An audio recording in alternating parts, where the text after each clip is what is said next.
I see it on. So welcome to the August 12th, 2020 meeting of the Tennessee Public Charter School Commission. This meeting is being held virtually via web conference. The meeting includes a public dial-in option that is available on the Charter Commission's website. Chanel, would you please reference circumstances behind the virtual meeting and the relevant TCA section? Good morning. Due to the ongoing COVID-19 pandemic concerns and the governor's related executive orders and state budget challenges, the commission has determined that it is necessary to hold this meeting electronically as provided by TCA 844-108. This meeting was noticed and the information was provided to the public, including a dial-in number. And it's on the commission's website. Thank you. Thank you, Chanel. And as a reminder, all votes of the commission are conducted via taking a roll call. Please identify yourself prior to speaking, making a motion, or voting. So, Judy, would you please take a roll call of the commissioners? I will do that. And I want to let everyone know that we're going to call the order differently today.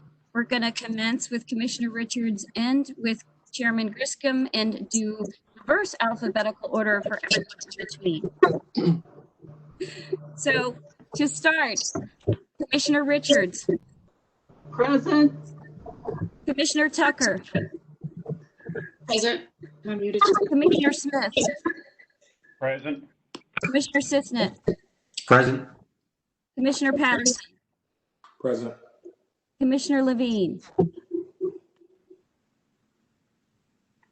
Commissioner Hanson. Present. Chairman Griscom. Present. We have 7 of the 8 commissioners present. We have a quorum. Thank you. The minutes of the meeting held on July 30, 2020 have been provided. Does anyone have any edits to make prior to the minutes before we proceed? Seeing none, may I ask for a motion to approve? This is Derwin, so moved. Do I have a second? This is Eddie, second. Is there any other discussion? Judy, would you call the roll, please? Yes, Commissioner Richards. Aye. Commissioner Tucker. Aye. Commissioner Smith. Aye. Commissioner Sisnett. Commissioner Aye. Sisnett. Aye. Commissioner Patterson. Aye. Commissioner Levine. Commissioner Hanson. Aye. Chairman Griscom. Aye. 7 of 8, the motion passes. Thank you. All of y'all have access to the agenda for today's meeting. Does anyone have comments to make regarding the agenda before we proceed? Seeing none, may I ask for a motion to approve?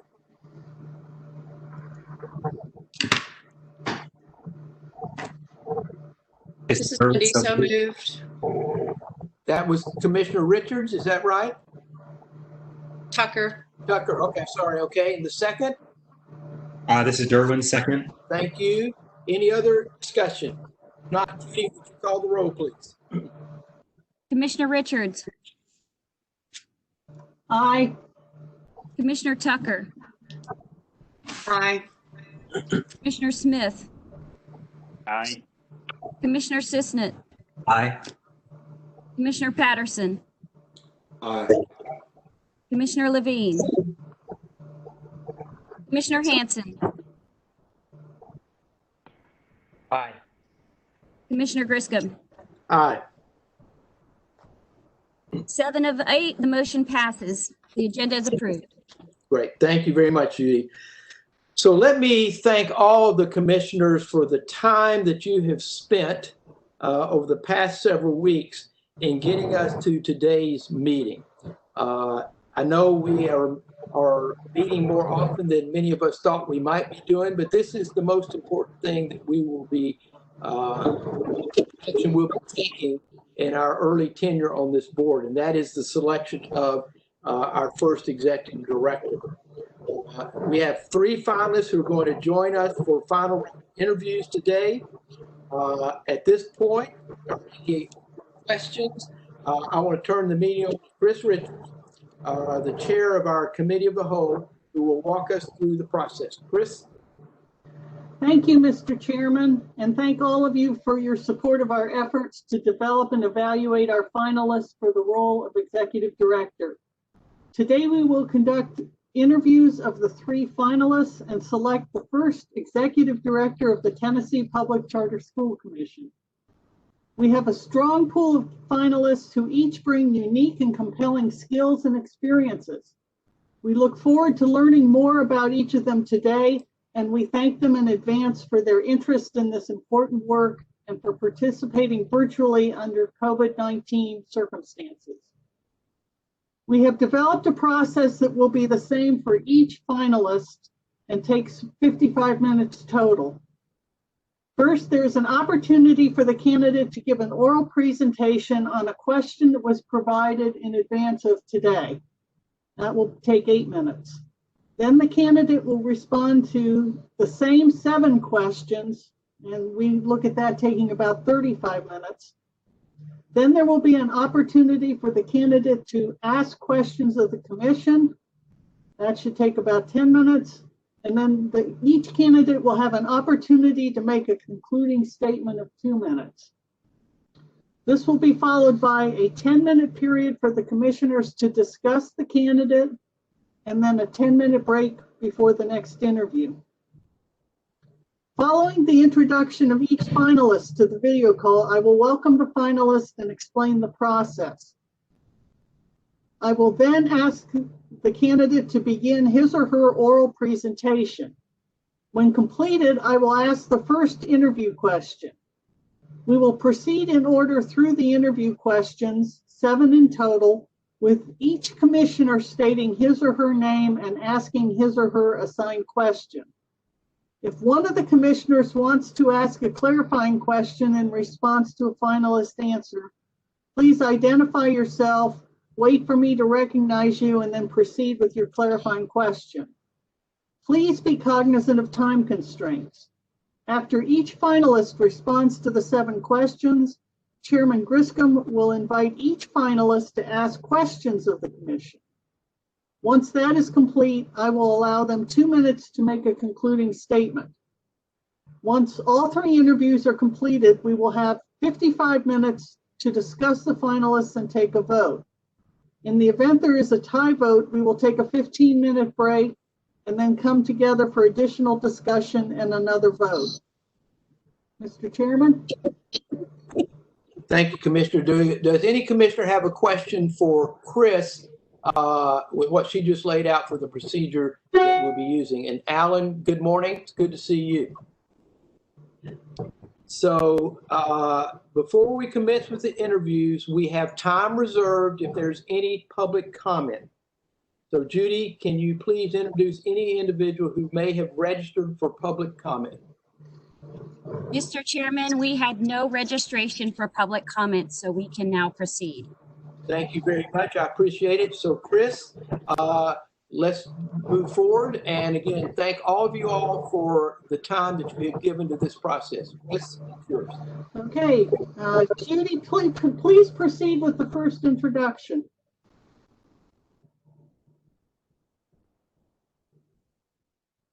Our first candidate is Jerry Sanders. Jerry, can you see all of us and hear me?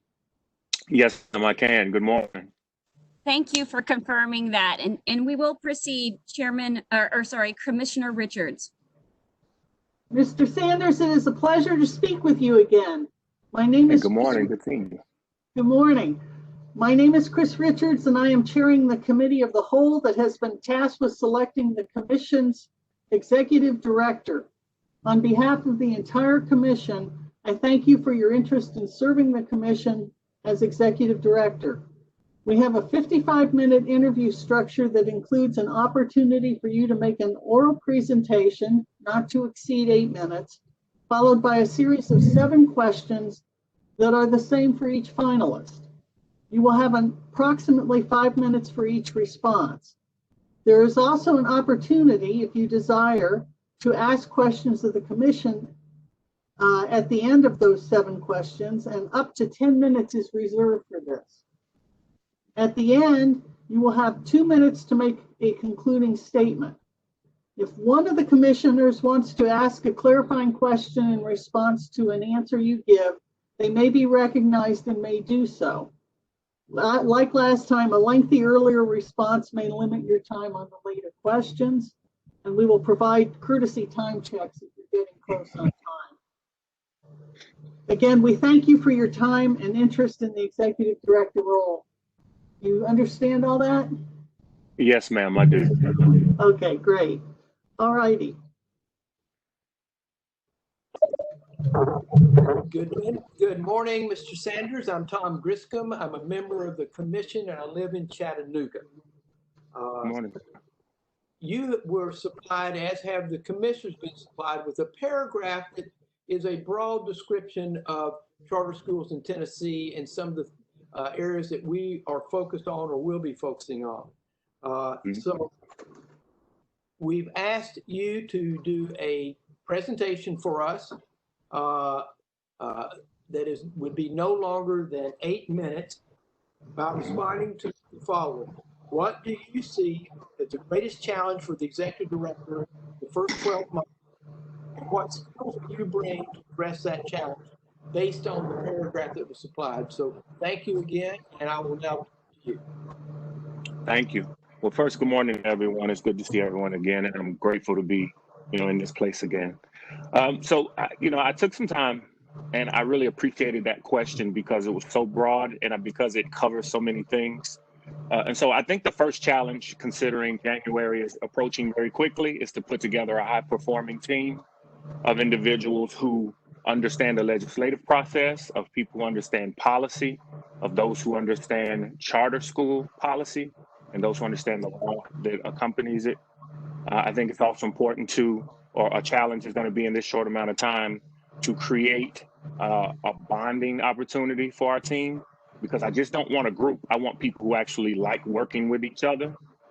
And I've done this in the past where I had not a lot of time to put together. After creating a charter school, we actually had a month holding time where we could not do any work, and it only left us about 8 weeks to actually hire the rest of my leadership team and to actually train them, get them onboarded, and develop them. And so I'm very familiar with what it's like to do this in a short amount of time. The blessing is good people know good people. And so I'm blessed to know good people. And so when I think about putting that team together, I know that I'll be able to access the best of the best, be able to put that team together. So I definitely see that as a challenge in the very beginning. In addition to that, I think accompanying a challenge is being able to onboard that team and transition quickly and effectively, knowing that we'll be the LEA and we'll be the authorizer with 3 schools already in the portfolio and more to follow. And what that means is having a team that understands the importance of compliance and reporting, a team that is able to work with schools so that they understand what's expected of them in a timely manner, holding them accountable, so holding their hands, holding their feet to the fire, as we used to say. And the way I did this in the past, where my experience lends this, is that when we had a short amount of time to create work, especially when you're onboarding new teams and there's so much to be done, I used to have teams plan in 2 days, 2 weeks, and 2 months. That way you don't get so bogged down in what needs to happen and feel like you have to do everything at once.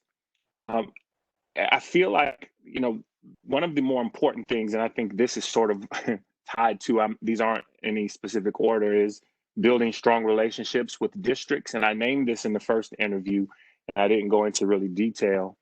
But this district partnerships are going to be incredibly important. And I think there are a couple of things that we have to name, is that we have to name that there are people who are very close with people in the charter world and district world. And so leveraging those relationships to be able to build strong relationships with district leaders, and getting them to understand that, or the understanding that it benefits districts to have strong, high-performing charters in their district, actually benefits them. And I think that's a conversation that's going to be difficult, as it's always been us versus them. Rather, how about we ground this in what's best for kids? In the past is where I opened a charter school that was with 2 other district schools. And under ASD's leadership, I reached out as they asked, and I touched bases with the principal on those campuses. One didn't respond. One sent me a very curt, short email. And what I realized is that email lacks emotion and it lacks tone. I also think email is very impersonal when you're trying to meet someone if you don't have the opportunity to meet them in person. And it just happened that this person was just up the hill. So I took one of my leadership team members and literally walked into the building. And I came in the name of, my name is Jerry Sanders, not a title, not an organization, because I'm Jerry first, regardless of what happens. The interesting thing is when you listen, people will often tell you what's most important to them. And I didn't come in an aggressive way. I actually came to listen. And what I found out, and what I think people often find out, is that what's important to them often isn't the most important thing to you if we just take time to listen. And it was interesting. What was important to him was something that we needed, but in the grand scheme of things, and in prioritizing launching a brand new school, it wasn't the most important. And so after several times of talking with him, I was able to build a relationship with him. Were we best friends? No. But I did make him laugh one day, and he wrote his number down on a sticky note. And he said, call me for whatever you need.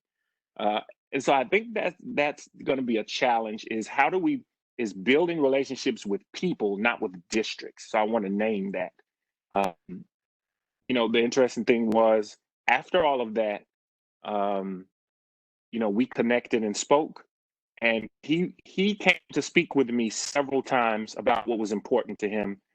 And we realized that this was grounded in kids. If you go back and read the Chalkbeat article, you'll actually see the very last thing I said was, we're able to do what's best for kids being on the same campus.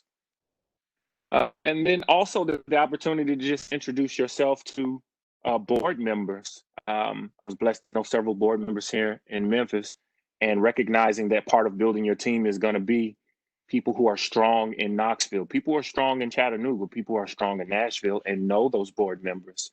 And we can create opportunities to actually sit down and find out what's most important and how we work together to leverage those schools that are already there that are high performing, to talk about what it looks like to continue to open up the doors for other strong charters.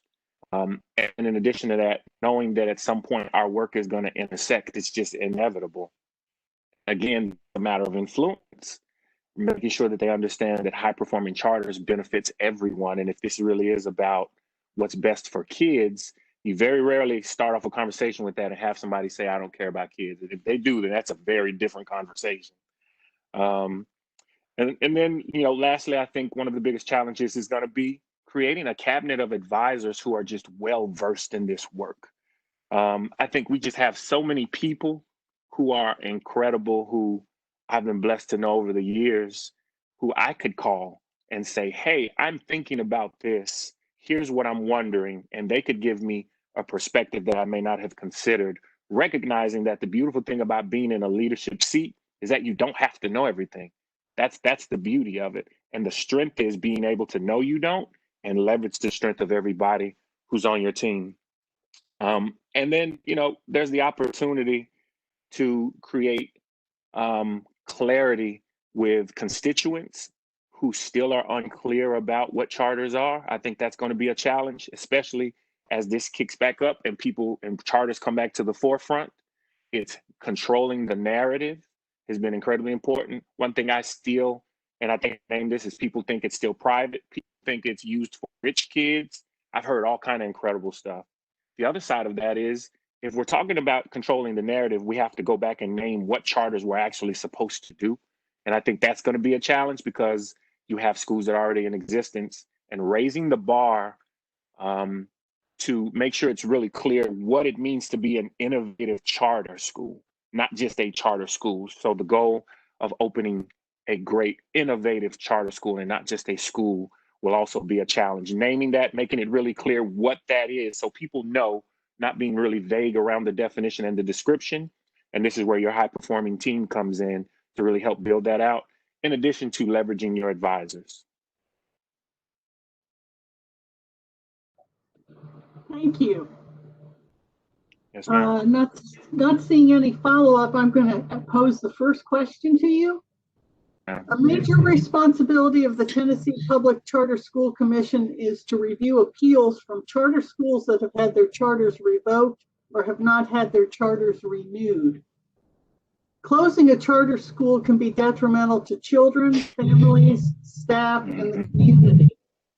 As a commission, we would like to avoid closing charter schools. Absolutely. What changes would you make to the application and review processes, the charter operator requirements, and/or the performance framework to set more charter schools on the path to success? Yeah, thank you. You broke up a bit, but I caught the majority of that, so thank you.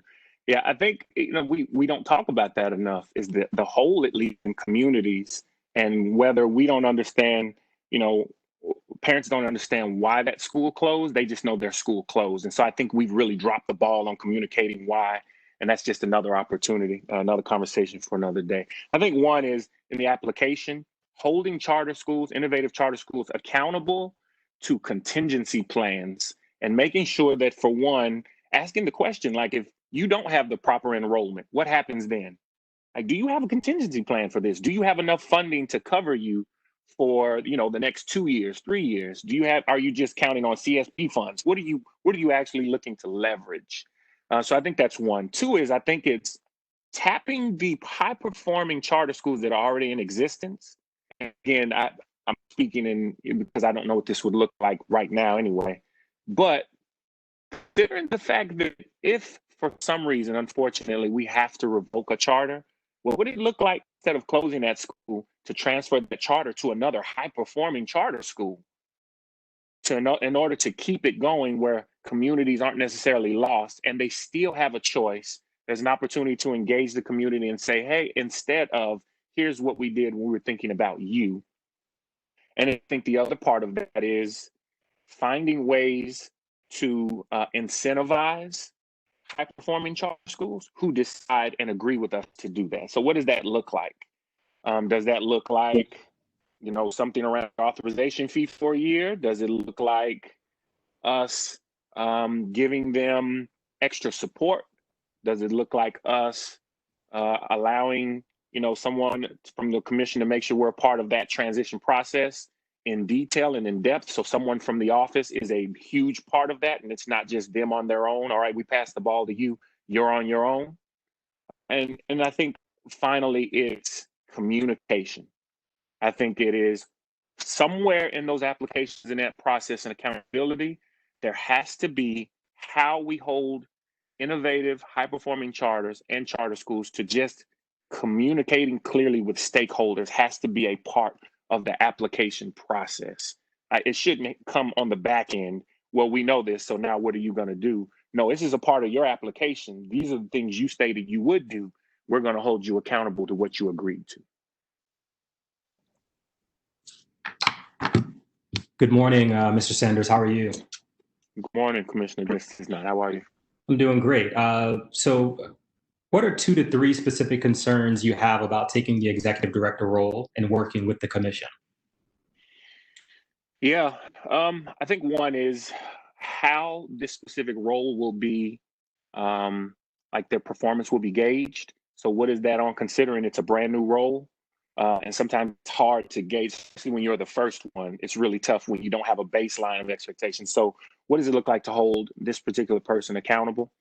I think the other thing is working with the commission in areas that I may not be as strong in. So the Chattanoogas, the Knoxvilles, leveraging them and making sure that we have a presence there and that people understand what we're doing. I think that's 2. And then I think the third is the times where we need help around clarity, leveraging the commission's experience and their knowledge and know-how. I know we have several lawyers that are on the commission, so leveraging them in their individual roles and capabilities and experiences. Thank you. Yes, sir. Thank you. Madam Chair.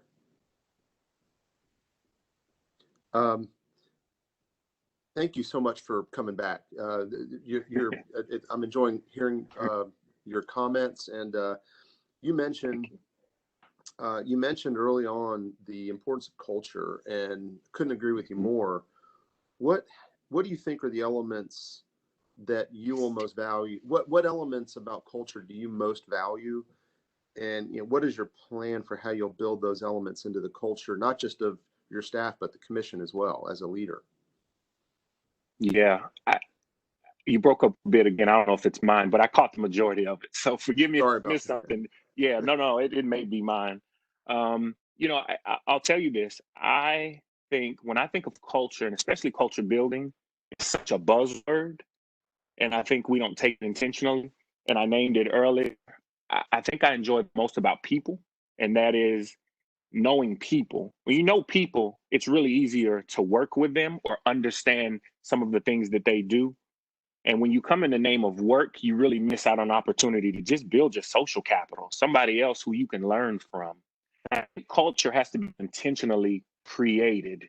And so that's opportunities where we may go hit the golf course and just talk about and make an agreement. Once we hit the golf course, no work talk. Like, we have to have those times where I know how your kids are doing. And I know, you may be sick, or because that when you walk into work builds a better bond. And that's what it takes when you're shoulder to shoulder working with someone who's in such a critical role, and things get difficult. It's also easier to have really difficult conversations with someone and hold them accountable because they also know where you're coming from. They know it's not coming from a place of bias or a place of being ugly or being mean, but rather you want the best. And it's easier to receive feedback in this idea of culture, because you also know this person is aligned with you and they want the best for you. I hope I caught it. I missed a good chunk of the beginning, but I hope I caught it. Madam Chair, I've got a follow-up. This is Eddie Smith. Yes, please proceed. So when you talked about that, and one of the things that I really like hearing from you is that, you want to build relationships with people and not districts. And you said the conversation needs to move from an us versus them to a we and what's best for kids. Kind of talk a little bit more about that, because I'd love to know just how you've done that and where you are right now. So I have, the last part you said is where I am right now, right? I want to make sure I heard that. Yes, just like in your current roles and everything. Yeah, absolutely. So the beautiful thing about consulting is that you can be objective and you could actually talk to both parties and hear. And one thing I've done specifically to name that is I've sat down with charter leaders and actually talked to them about what are the times that you've actually reached out and spoken directly with someone rather than circumvent someone or bypass them, and really help foster a culture of just coming to someone directly. So I've actually created opportunities where people from districts, specifically, I did it in Philly, I did it in Camden, New Jersey, and I did it here in the district, here in Memphis, where a board member, I'm just not going to have that conversation. Well, this benefits you. So why don't we sit down and just at least grab some lunch? And guess what? This person's going to join. And let's start the conversation with you knowing who they are before we talk about work. And then we can transition into work. So I've facilitated those conversations with the understanding that in order for us to move forward, there's going to have to be some point of contention. That's unavoidable, right? But there is a such thing as healthy conflict. And healthy conflict is really useful when you're sharpening iron. This is almost like what people come to realize, Commissioner Smith, is this is sort of like right Twix, left Twix, right? It's sort of like we're both talking about the same thing. We'll kind of go about this a different way. And I may be a little upset with you, but when we peel back the layers, given the space and opportunity and not the pressure from media or not the pressure from responsibility from other board members, I actually see that you're actually pretty funny. And we both have this in common. And we both want what's best for kids. And I've been able to facilitate a few of those conversations here in Memphis. And again, I did it in Philly and I did it in Camden. All right, thank you very much. Mr. Sanders, how are you today? Hey, good morning. How are you? Good morning. Could you share with us a time, I'm sorry, this is Commissioner Terrence Patterson. Yes. for the listening public. Could you please share a time when you effectively communicated your vision to ensure buy-in and implementation by stakeholders? Yeah. So when one thing we found was, and I'll use this a lot because it's more, and that is when I started the charter school, it was almost at the height of the ASD, SES, it was just a lot of this. And what I come to understand was that in order for this to occur, I had to take the reins, not through another organization or through an advocacy group. I had to actually speak with parents directly. And so I literally opened up. Our whole gym was full. And if you know that school, that middle school, that gym was huge. Whole school was full. And I sat with parents for probably about 2.5 hours and spoke to them clearly about what my vision was for the school, what my vision was for their children, what my vision was for the community. And I stood and took questions. Some of them were very angry, and I listened. Some of them were actually based on incorrect information that was given to them. And I listened. Some of them I realized we may have to just have a conversation one-off to avoid mob rule or mob mentality. I shared my vision for them, which was I wanted their kids to have a safe place to go to school.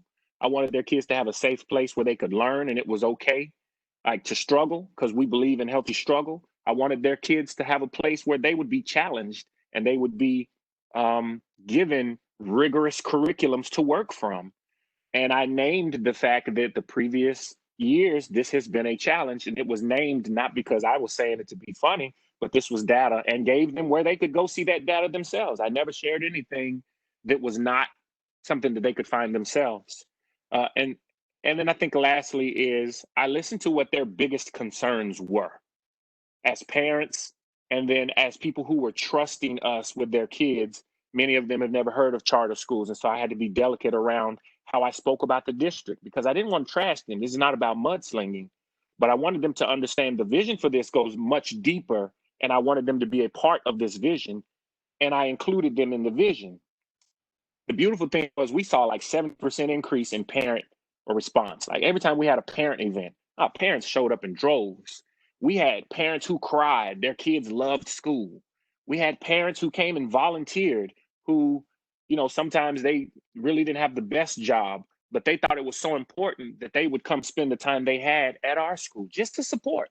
Hey, Mr. Sanders, I'm here. I want to make sure. I've never supported before. So I knew that there was buy-in by the response that the parents had. And then finally, we had some of the highest parent response scores. Parents, through surveys like Insight, parents really loved the school.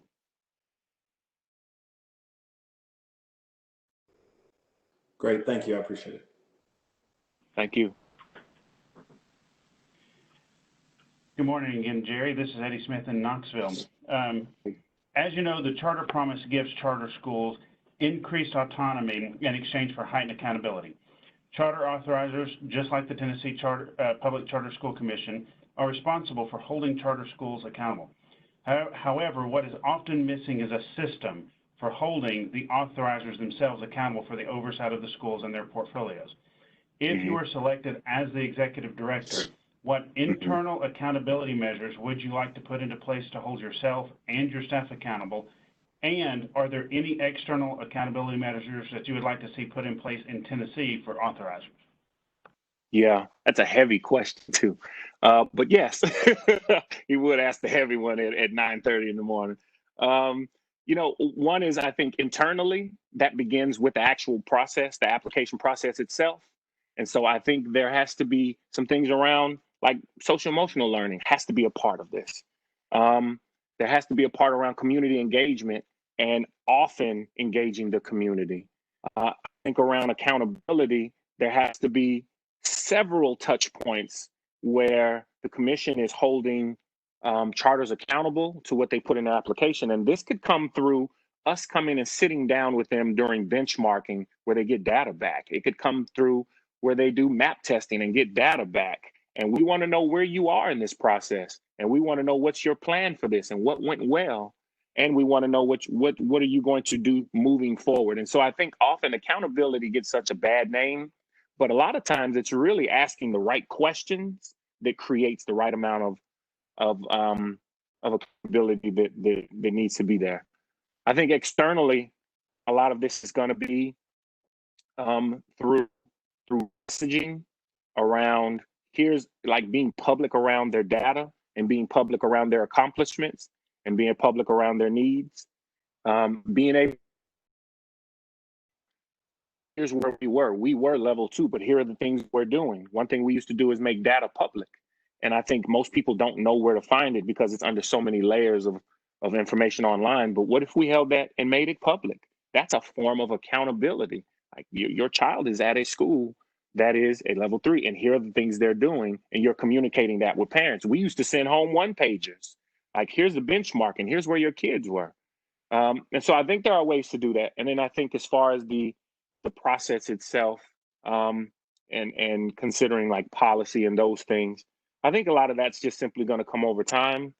But a big chunk of it is going to be working with operators to make sure that they understand just what's at stake and understand timetables and understand that at the end of the day, we're going to do what's best for kids, and bringing the community in on that conversation is another form of accountability. Madam Chair, may I ask a follow-up? Yes, please proceed. Thank you. Hi, Mr. Sanders. Wendy Tucker from the Middle Tennessee region. I just wanted to follow up because I think accountability, holding the schools accountable is critical, obviously, and something we're all going to take seriously. But I think part of the question was how the commission would hold itself accountable for doing that. So I just wanted to, I think that was part of the question, and it's a hard thing, and nationally, I think that's why we have authorizers that aren't doing well, because the authorizers aren't answering to anybody. Sure. Yeah. And thank you for catching that. I appreciate it. I apologize that I missed it. Yeah, it was a heavy question, like I named. Yeah, I'll tell you, as a commission, I think part of that is going to be us creating systems that we all hold ourselves accountable to. And I think we create those systems together in unison, and we all agree that here's how we're going to come together, and here are the things we're going to do to ensure that we're coming into this without any bias. Here are the things that we're going to be held accountable for that fall within, whether it's our specific part of the state or whether it's in this specific purview of that, what we're good at.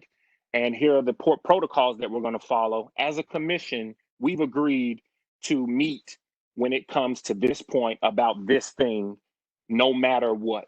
And we're going to vote on this and make a decision whether, that's to move this forward or to stop. I think having those protocols and everybody being a part of creating them is going to be the big part. It's tough to create something and then just say, hey, here's what we're doing. But when you're bringing the whole commission together and you're hearing everyone's voice, I think that's really going to help drive accountability on our end, and plus bring the collective voices to the table, recognizing that what's happening in Memphis may not be the same thing happening in Knoxville, but we still have an opportunity to hold them equally accountable and hold ourselves accountable to our vision of having high performing schools. Great, thank you. Thank you. I have the next question, so I get to keep going unless somebody else had any follow-up. So as you are, I'm sure, well aware, charter applications require certain pieces, financial plan, academic plan, and one of the pieces that's required is sections on how the school intends to provide quality education to students who are English language learners and to students with disabilities. And often those sections of the applications are just a reiteration of the requirements, right? A cut and paste of IDEA and the policies. Right. And so what are your thoughts on how, when you see those applications, how you'll be able to dig deeper into the application to see if that sponsor really has a robust plan for serving those populations? Yeah, vulnerable populations, I think, is probably the part that people often overlook because it's not the majority of the school. It's a percentage, and they feel like, well, I can deal with that. I just got to get the school open. And so I'll tell you this way. I think there are two ways. One is during the operator interview. You hold people accountable to what's in there, and then you ask the right question. What does this look like in play? Like, what does this look like day to day? If you telling me that an English language learner is going to have extra time, then what does that look like? Who's responsible for it? How many hours? And where is that written at?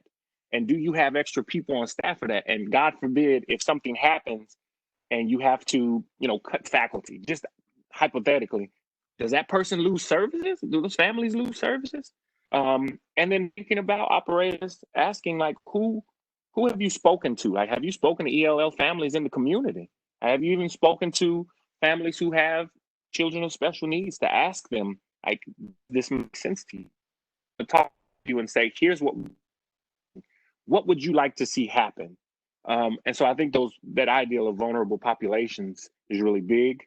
And I think during that operator interview, that's a chance to really dig deep and ask, what does this look like in play? Great, thank you. Yes, ma'am. Morning, Mr. Sanders. I'm Dave Hanson from the Middle Tennessee region. Good morning. How are you, Commissioner Hanson?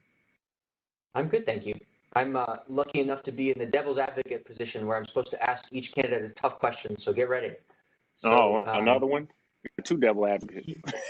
Well, coming after two Wendy Tucker questions, so you're lucky. So you've held several head of school or school director roles, but you have not yet held a district level or state level leadership role. What about your experiences at the school level is portable that you would apply to the state level executive director role? Yeah, that's a good question. I actually thought about this when I heard the conversation during the first interview. And so the difference is district level is the same as regional level in charter. So I actually have, if I was in a district school, it would be regional. It would be district level. So head of schools would be like an assistant superintendent in a district. So it would be a district level role. So I think it's comparable. The other thing is I think I've just been blessed to do this work at a really high level, all of the way down to the classroom level. And so I've had an opportunity to see what it actually looks like, whether it's good or bad, and have an opportunity to engage in the conversations and see which way they go. I've had a chance to launch a school and see that process in real time. I've had a chance to help people launch their schools and see that process. I had a chance to run 6 schools and see what that looks like in real time. The head of schools position you named was actually a grant-funded position so the executive director could go fundraise, and I actually was in that position. So I was over 6 schools in that district. So I've held them in a regional role. It may not, it's synonymous with district. Thank you. Thank you. So believe it or not, you are at the end of our questions. And so now, yeah, you can do that side, pass the questioning to you. And for the next 10 minutes, what questions do you have for us as commissioners? Yeah, I named it earlier. And I think this is something I'd really love to kind of circle back to, because I do believe in accountability. And it would be, hypocritical for me not to want to know how I would be held accountable in that role. And so I'd love to just hear bits and pieces around what commissioners are specifically thinking around when they think about accountability in that first 12 months. This idea of 12 months has come up so many times. Clearly, it's a big deal, right? Not 13 months, not 11 months. And so I just want to know sort of your ideas around what does accountability actually look like for the first year in this role? Well, I like round numbers, so that's why I probably get to 12 all the time. But let me just start the conversation. I'm sure other commissioners will clearly have other pieces they want to put in. From my perspective, I think it's really important for us to make sure that as we start out, that people look at this new public charter commission as adding a real benefit and strength to public education in Tennessee. I don't know what all that is yet, to be very honest with you, but it's got to be looked at as more than just something that the governor and the legislature did because, well, we ought to do it. It really needs to have a very clear perspective on what we want to achieve, how we want to achieve it, and that we've got a first-rate team that's going to be doing most of the day-to-day work that can really go in, work with school systems, identify opportunities.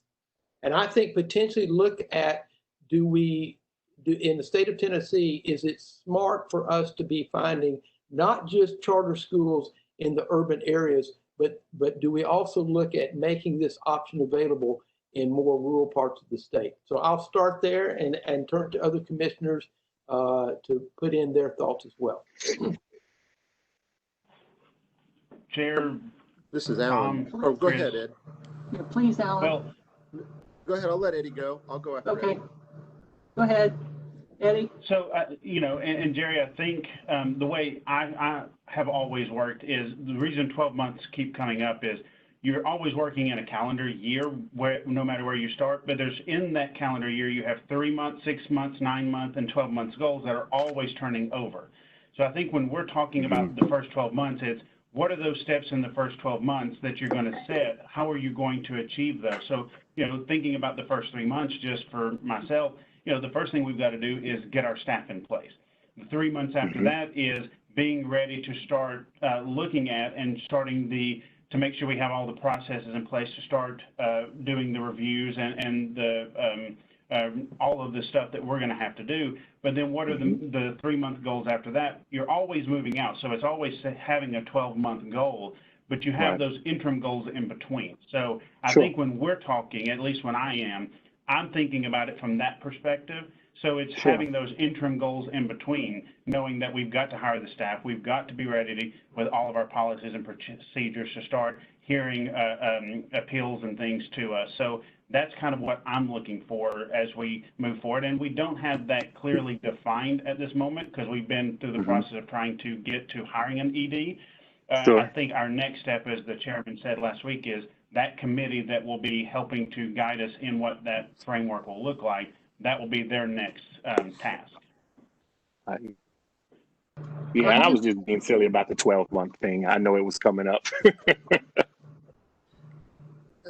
Madam Chair, may I try to take a stab at this? Yeah, please. I agree with what my colleagues have said already, Jerry. And what I'm going to answer it more from a process standpoint, because frankly, the commission hasn't really talked about this. I think it's sort of a two-step process. As Eddie was alluding to, I think there are clear milestones we've got to hit in the first 12 months. And I would think any evaluation of you would tie back to what we agree are those milestones. And that's a conversation, if you're chosen as we negotiate your position, we would have to agree on, how your merit evaluation is going to be done. And of course, tie that to those milestones.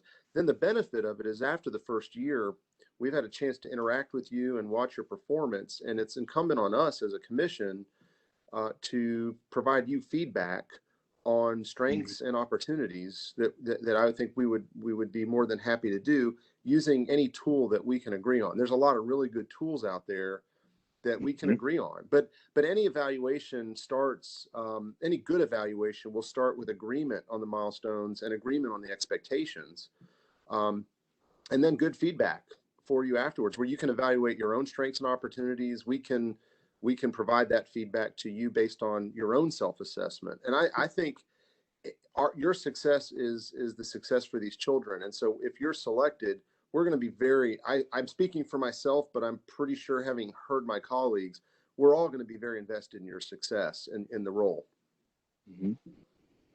Thank you. Any other responses to this question? Okay, do you have another question for us? Yeah, really quickly, and then I'm done. It is, this is been a cool process, and I really appreciated the level of questioning. So what is the timetable for when you are expecting to make a decision and expect this person to be on the ground running? You expect the person to be on the ground by when? We hope to make a decision very quickly, within a matter of days, because this is a January start date for the responsibilities, and it takes time to form a team, and it wouldn't be fair to put this off and then say, oh, hey, go form your team in 2 weeks. That doesn't work. So we're going to be moving forward as quickly as we can. I think that the timing as to when the person would come on board has got to be a discussion with a successful candidate. Because I know everyone we're talking to has responsibilities. You're all successful in your current roles. So we would have to work out something that makes some sense.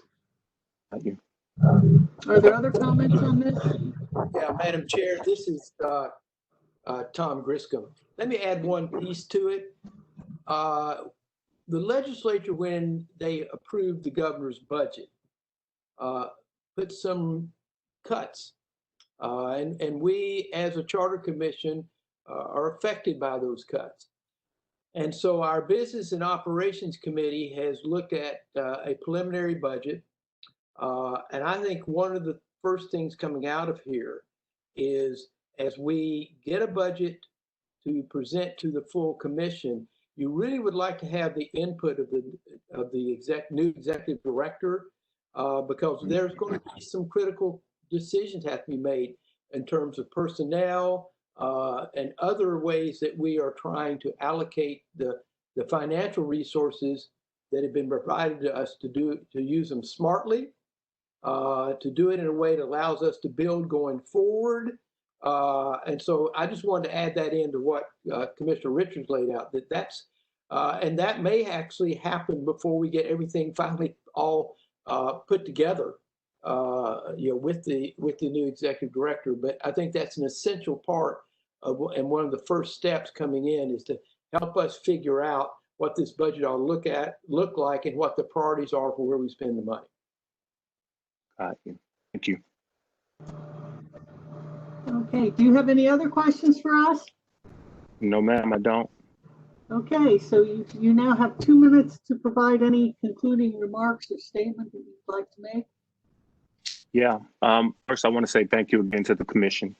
I'm grateful for the opportunity to be here and to have a chance to engage with you in this level and this depth during this process.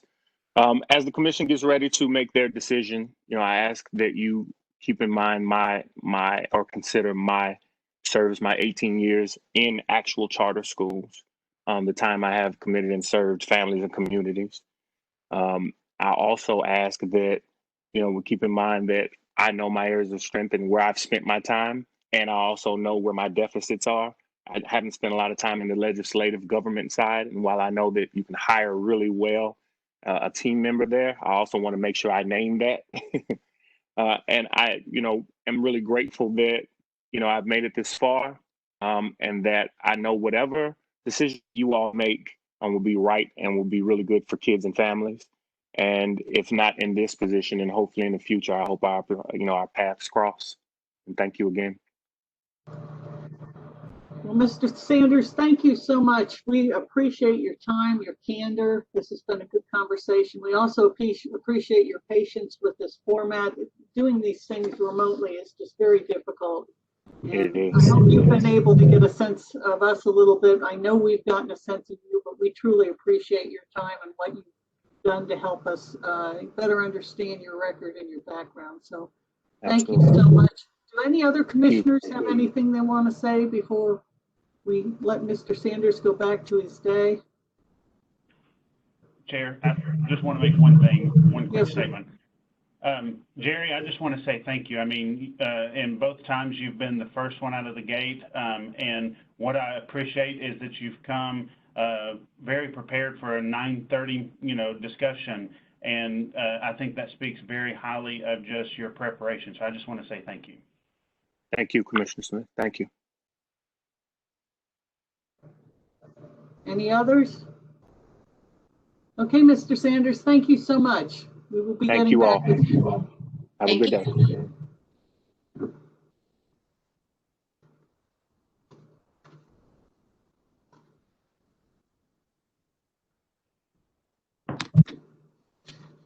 Okay, Mr. Sanders has now left the meeting.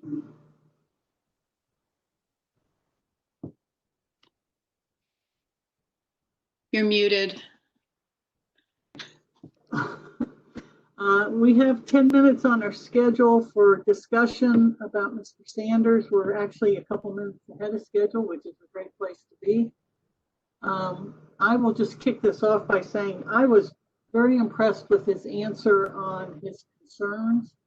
I thought he had very clearly thought about that and and raised the points that we need to be thinking about and working with him.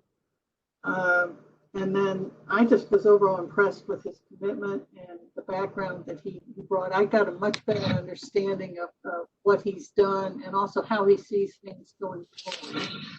And with that, Wendy, I can see your hand, so I'm going to recognize you, but this is kind of informal. So if you guys want to just jump in, please do. Right. So this is Commissioner Tucker, Wendy Tucker. I was tasked with contacting his references. I was able to speak to 2 of the 4, and I don't think that reflects negatively on him at all. They're all educators, and the 2 that I was not able to speak to are, I think, in districts that are already up and running, and the timeline was pretty tight. The 2 I did speak to, I spoke to for a pretty good period of time. Both know him well. One is a principal of a Shelby County school. One is a consultant in education and has done a lot of education work. And I know you don't put somebody on a reference who's going to say bad things about you. I get that. But they spoke very highly of him, answered very detailed questions about him. The pieces that I saw in the interview today were very consistent with what they said about his ability to bridge divides, build relationships, his passion for students. So I was really impressed with what they said about him. And I was frankly really impressed with him today. I feel like we got a better sense of him, much more depth because of the length of time, obviously, that we had with him. And I think this process is going to be really hard today. I could see him in this role and doing a really strong job of it. So the accountability question was a question that I submitted. It is a really hard question. And that's why I wanted to give him, I mean, it's something that nationally folks haven't figured out. And so that's why when he was talking about school accountability, I wanted to give him that opportunity to address it about, as it was written. And I thought he had I thought he had a really good answer about developing internal systems that you use to hold yourself accountable. So I just wanted to say, I don't want to ding him for that. And then the question on special ed and EL students was also my question. And when I was on the state board, we saw a lot of that, the cut and paste of the law. And then when questions were asked, you had to be able to dig in and the things that he thought about asking in the interviews were really, I thought, really spot on what should happen. So I was really impressed with those answers. Chris? Yeah, please just jump in, guys. I'm not going to try because I can't see everybody. So This is Alan. I'm going to reserve most of my comments about the candidates till the end when I can actually compare them and contrast them. But I will say, when we finished the first round, Jerry was probably sort of, in my view, I think he did well enough to come to this second round, but he wasn't my strongest one. I think he did even better today than the first round. I think his answers were more well-rounded. The only thing I would say is on the culture question, which I'm glad that you assigned that one to me. I want a little bit more information about how to establish the culture. I did not follow up because I had muted my phone. My thing got muted and I couldn't figure out how to turn it back on again. But it's not a big enough deal that I can't work it out with him if he's who we select. I will say also, I really like the fact that he asked us how he's going to be evaluated, because it tells me that he's thinking in terms of, what are the priorities of the board, and that sets the right tone. That he's asking what is important to us, how are we going to evaluate him, so that he can gear himself to deliver those results. So I really did like that, and I'll just reserve the rest till we're comparing. Yeah, this is Commissioner Patterson. I think what was really evident for me was, here's a candidate that has been in the classroom, that has been at virtually every level of a charter school.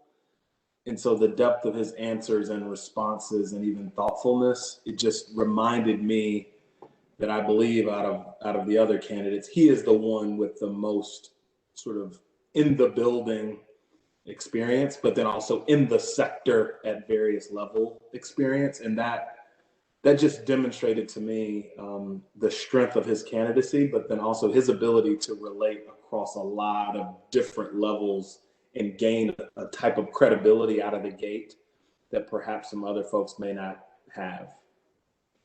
Well, and he said one thing when we were talking about some of the accountability that I really liked. And he said that he went to the charters and held them accountable on if they were building relationships themselves. They weren't just depending on someone else to build it, were they themselves building relationships within the community to make themselves stronger. So that was, when we talked about accountability, that's one of the things that I really liked, because we have had that disconnect of, charters in the community and other partners in that community. And I really liked that answer from him as we were going through those discussions.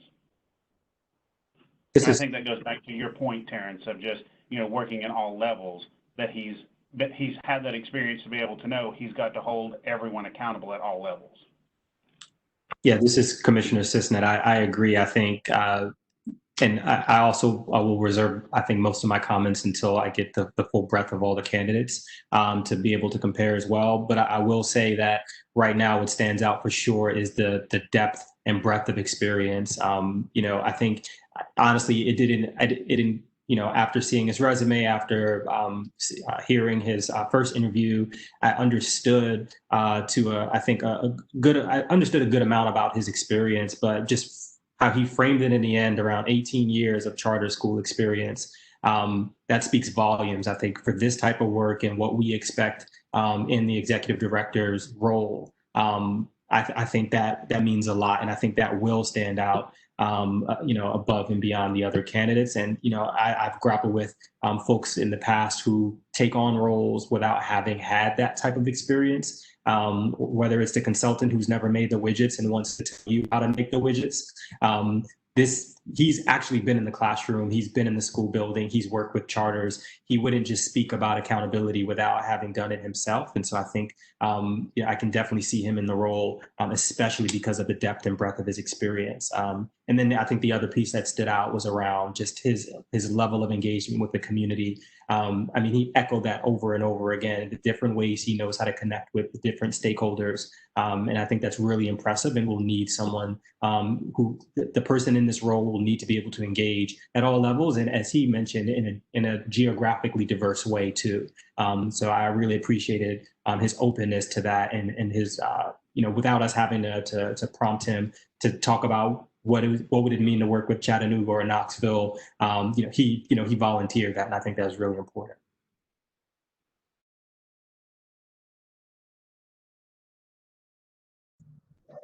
Okay, others who want to speak at this point in time?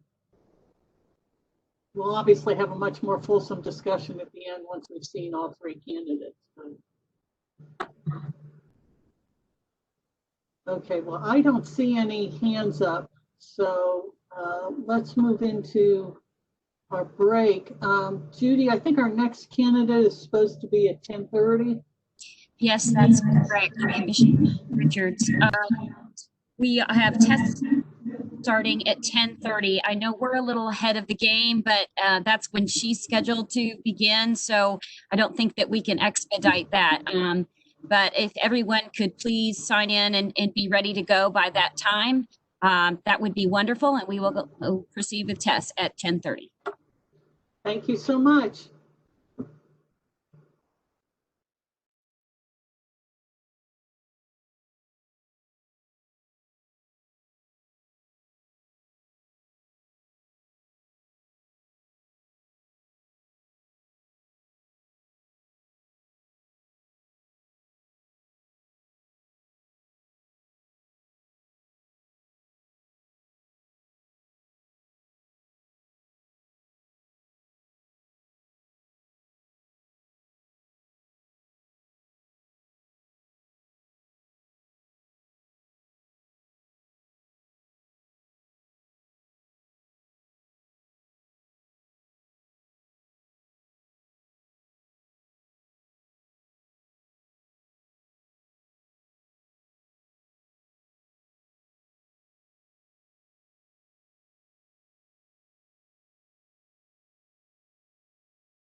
Hi, Judy.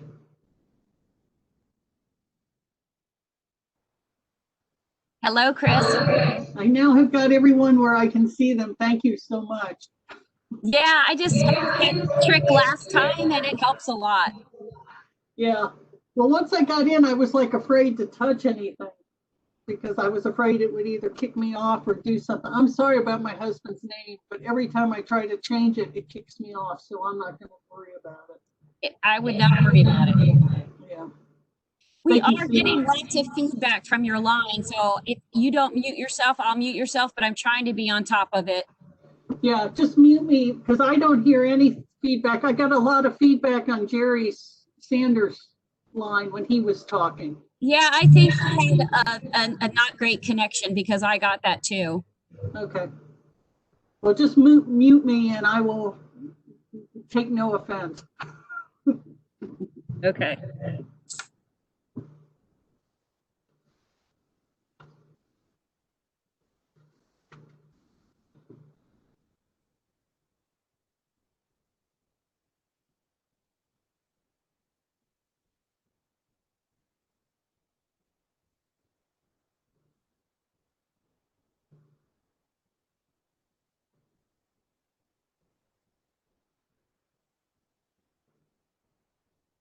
It looks like Tess is checked in. I'm going to wait on the remaining commissioners to return, and I will.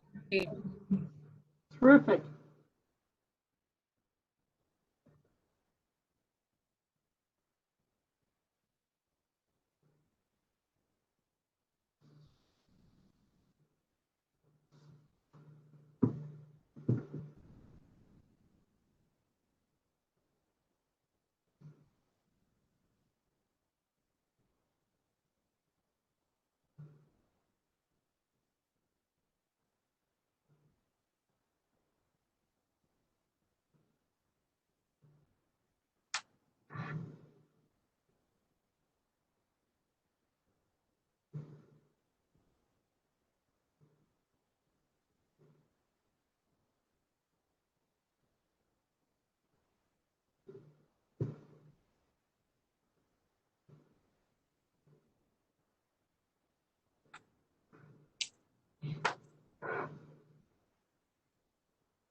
Okay, we're all here, so I'm going to introduce Tess once I bring her in.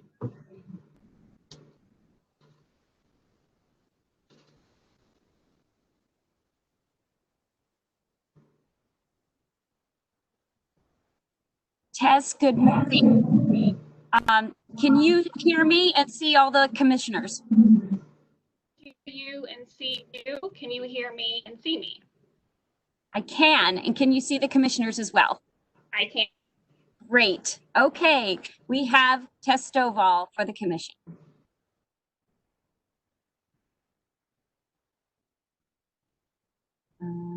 You're muted, Hang on, Chris. Okay. Ms. Stovall, it's a pleasure to see you again and have this opportunity to speak with you again. My name is Chris Richards, and I am chairing the committee of the whole that has been tasked with selecting the commission's first executive director. On behalf of the entire commission, I thank you for your interest in serving the commission as executive director. We have a 55-minute interview structure that includes the opportunity for you to make an oral presentation not to exceed 8 minutes, followed by a series of 7 questions that are the same for each finalist. You will have approximately 5 minutes for each response to those 7 questions. There is also an opportunity at the end of that period for you to ask us questions for 10 minutes. And then at the end, you'll have 2 minutes to make a concluding statement. As we go through this, if one of the commissioners wants to ask a follow-up or a clarifying question in response to your answer, I will try to recognize them. We're trying to do this remotely, so people are, having to wave. So please be patient. I give people time, and now I've figured out how to turn this on so I can see everybody. So we're in better shape than we've been all morning. So anyway, if you get close on time, as we get to the end of this, we will certainly give you a courtesy time check so you'll know where you stand. And with that, I will turn it over to our chairman. Thank you, Commissioner Richards. Good morning, Ms. Stovall. I'm Tom Griscom. I am a Charter Commission member from Chattanooga. I know shared with you was a paragraph on the Charter Commission, its creation, how we got created, and just some general comments going forward. All the commissioners have seen this paragraph. So here's the question that we'd like for you to share with us. And as Chris said, between when I deliver it to you and up to 10 minutes. If you want to do it shorter, that is your decision. So what do you see as the greatest challenge for the executive director in the first 12 months? And what skills will you bring to address that challenge based on what you read in the paragraph? So thank you and look forward to your answer. Great, thank you, and good morning. It's great to see you all again. I just appreciate the opportunity to discuss the role of Executive Director of the Commission with you. So I believe that the greatest challenge that the Executive Director of the Commission will face over the next 12 months will be establishing the Commission as a new entity. And I think this is going to manifest itself over what I think are the 3 key buckets of the Commission's work. First, its role as a state agency. Second, its role in hearing charter school appeals. And third, its role as a charter school authorizer in school district. So I'd like to use this time to talk through what I think the challenge of building a foundation as a new entity will look like over these 3 buckets and the specific skill sets that I bring to overcome this challenge. So first, when it comes to establishing the Commission as a new state agency, the Executive Director will need to ensure that the Commission is working closely with the Governor's Office, the General Assembly, and other stakeholders in really defining what the role of the Commission is, developing those relationships early on so that the Commission, both its staff and its commissioners, can be seen as a resource.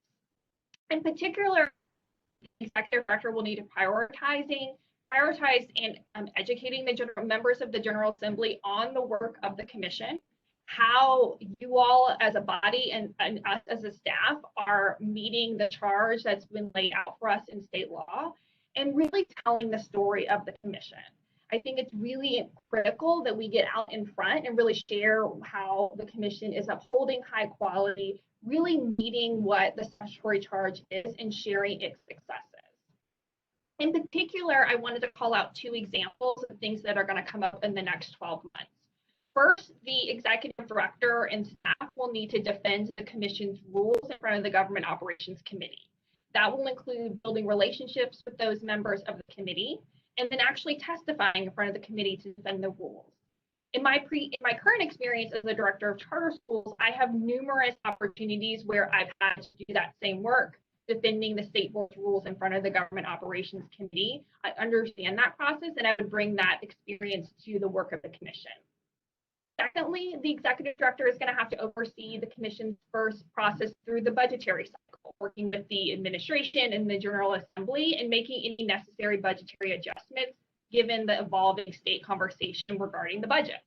I have over the past 6 years, participated regularly in the annual budget cycle, testifying in front of the Governor and the General Assembly's committees in defending the state board's budget. And I would be able to bring that experience and those relationships to the work of the Commission.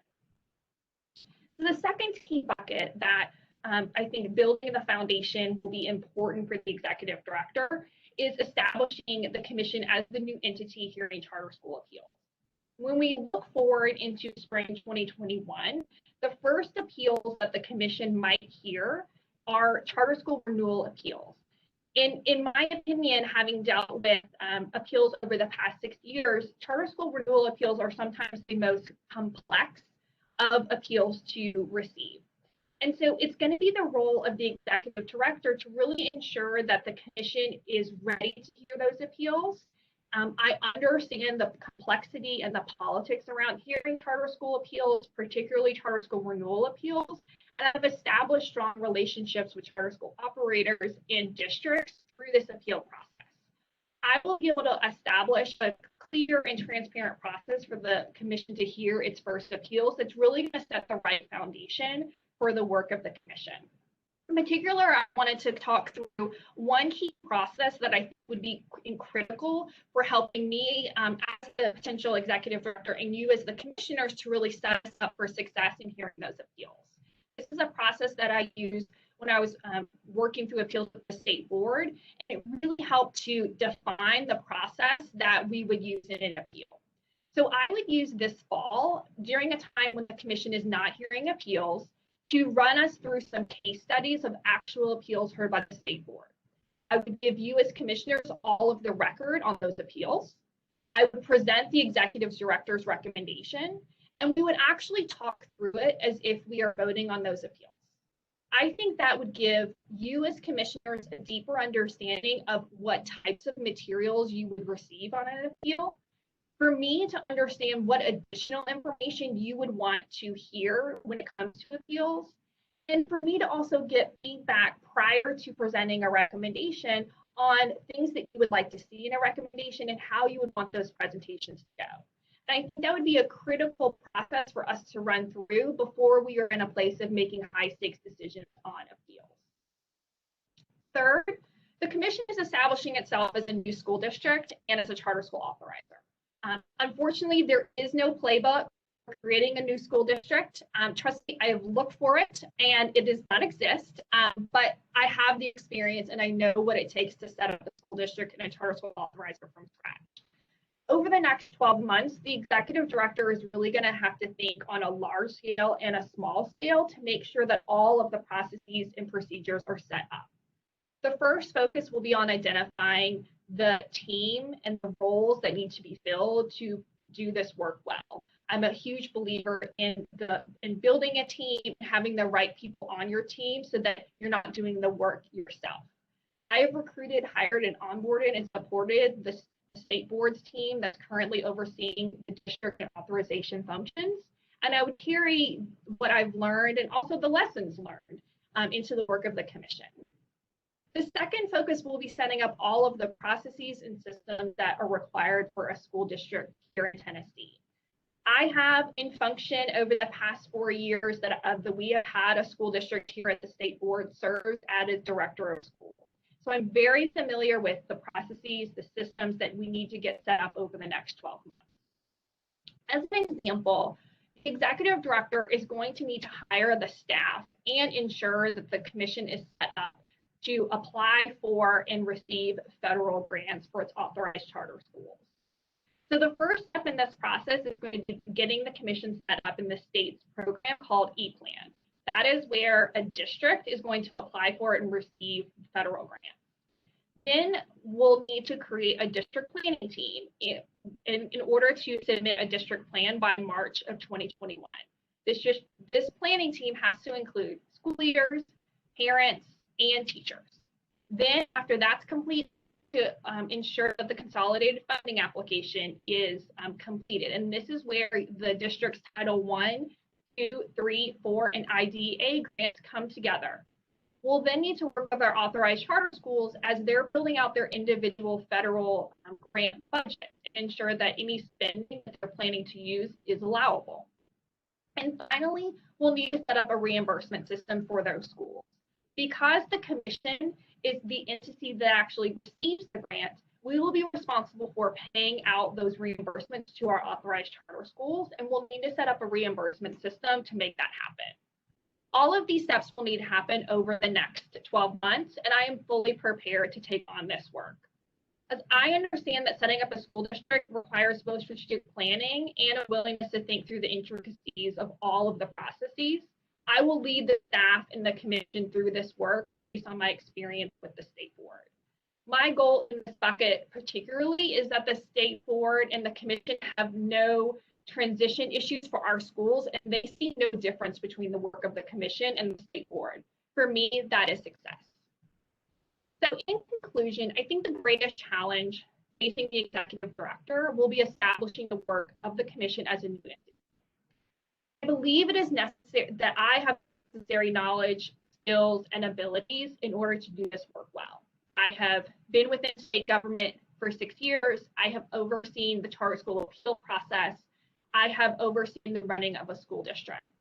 I am passionate about this work, and I would welcome the opportunity to be able to continue this work in a new capacity with the commission. Thank you. All right. Seeing no follow-ups, I'm going to pose the first question. This is Chris Richards again. A major responsibility of the Tennessee Public Charter School Commission is to review appeals from charter schools that have had their charters revoked or have not had their charters renewed. Even as you alluded to it, closing a charter school can be detrimental to children, families, staff, and the community. As a commission, we would like to avoid closing schools. So my question to you is, what changes would you make to the application and review process, the charter operator requirements, and/or the performance framework to set more charter schools on a path to success? Absolutely. So I think the first thing I would look to is the quality authorizing standards that all authorizers are required to adopt, and really ensuring that authorizers on the front end understand the high bar that is required and is necessary to approve a charter school on the front end. And so really ensuring that both the commission's work is grounded in those standards, as well as through our influence as a model authorizer in the state and our just general work with other authorizers, that they really understand the importance of those standards and integrating those processes and those standards in their work.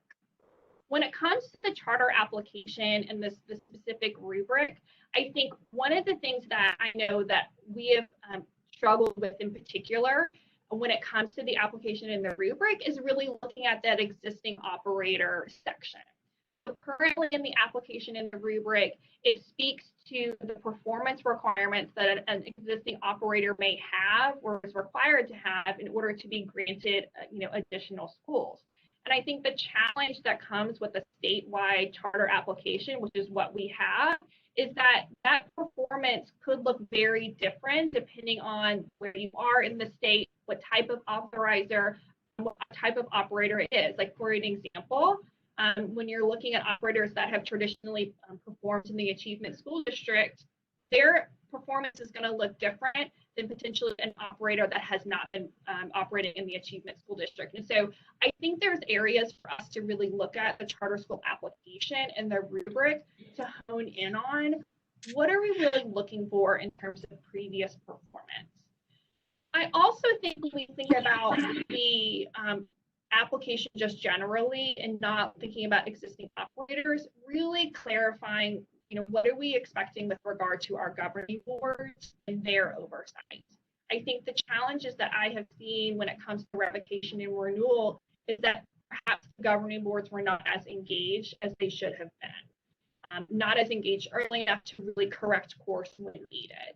And so I think us, not only from a commission standpoint when hearing appeals, but also working with other authorizers is really emphasizing the importance of the governing board when it comes to a school approval. And I think additionally, when we think of in the lifespan of the charter, I think there are some key points in the lifespan of a charter that can really help the authorizer, in this point, the commission, to course correct throughout the process.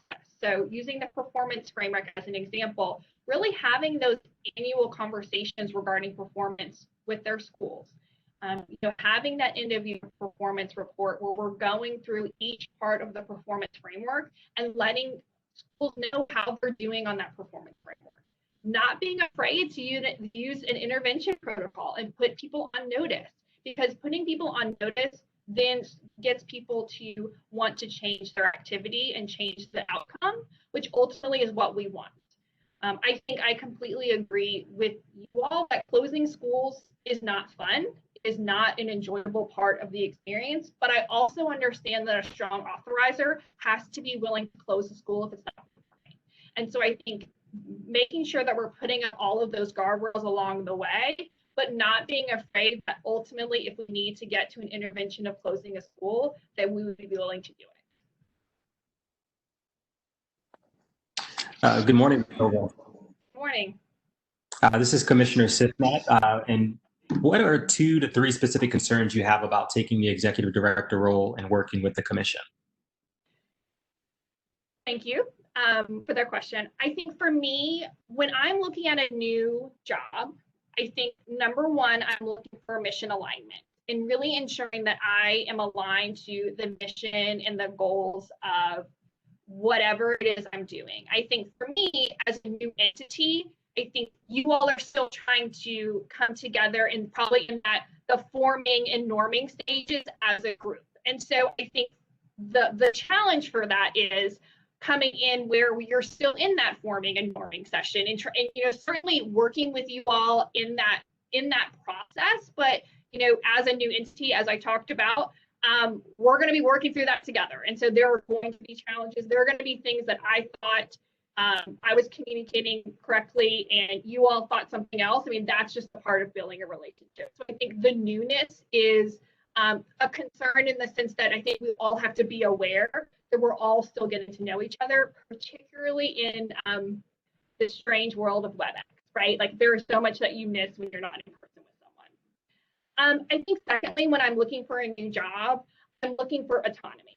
I am someone who you give me a task, you set a goal, and I will complete it. I think just moving into any new role, really wanting to set up those clear guardrails and that understanding of what does my manager, and in this case, the commission, expect of me, but still giving me the autonomy to fulfill that responsibility and those goals effectively. And so having the autonomy to making the decisions that need to be made, recruiting, onboarding, supporting the staff, keeping you all up to date and in the loop, but really allowing the executive director and the leader to do that work. That is something that I have really craved in my professional career and that I would want to see when I move into a new role. And I think finally, to be perfectly frank, is flexibility. It's particularly, I think in the last 6 months, we've all learned what a new definition of flexibility looks like. I am someone who is focused on work outcomes. And I also feel like it's important for me to set boundaries when it comes to work and my personal life. And so really wanting to have a manager in leadership and a job that understands that I am more than just the person who is working in a role, that I have children and a family, and that is important to me as well. I also think when I'm recruiting a team, that is a value that I share on the front end. That I'm expecting you to work hard. I'm expecting you to get the work done. I'm expecting you to be of service to our schools, but I'm not expecting you to be working 24/7 because that doesn't make you a good employee. And so just as I'm stepping into a new role and really wanting to be on the front end, share, you know, the additional pressures that are in my life, I like to be sharing with all my team members that I'm hiring as well. Thank you. Hey, Tess, this is Alan Levine from Johnson City. It's good to have you back. Hey, just a really quick question about culture. You mentioned mission alignment, and I'm glad you did mention that. But the other part of mission is the culture, and what type of culture would you like to see established? And you know, and how do you expect to go about doing that? Absolutely. So I have. One of the things that I really think is important when I am establishing a team and starting to recruit and onboard individuals is to set out on the front end what I would consider my core values and what I think are the elements for building a team. And so for me, mission alignment, really understanding what is the work of the commission, what are we responsible for doing, what are we not responsible for doing, because I feel like those guardrails are also very important. Number two, communication. I believe in an all knows all environment. and really making sure people are clear on the why and what we're doing, and that they really have a good sense of what other people on the team are doing and how their work interrelates with each other. Continuous improvement and feedback. I live in a world where if we're not learning from what we did, then we might as well not be in this work. Schools are consistently learning from what they did. They're looking at outcomes. They're making adjustments. We as a team need to be doing that as well. And so when I'm really thinking about a staff culture, it's really embracing the feedback, embracing continuous improvement, and always making us better. And I think having fun. People need to want to learn and come to work every day, and creating an environment where they do feel supported and they do feel like they can share both their personal and their professional life, and that they can come to me and I can, relate to them as well. And so one of the things that I do on my team currently is that we, number one, set internal team goals. So annually we set our goals for the year about, thinking about where do we need to be in the next 12 months? How are we going to get there? So we have an annual goal setting session. Then within 6 months, we're going to revisit those goals and those benchmarks to see how we are doing on those, and really having frank conversations about where we are not meeting those goals. Secondly, the team has developed what we call non-negotiables. And I think for us, what has been really helpful is that when we are recruiting and onboarding new team members, we can really share, here's how we operate. Here's what we do. Is this the team you want to be on? Because it's actually okay for someone to opt out and say, this actually is not the team I'd like to be on. But I think when we have defined what our non-negotiables are, how we operate, that we are a customer service source school, that we believe in removing impediments from the work of our schools, that we want to be responsive, that is something that I believe it builds that staff culture.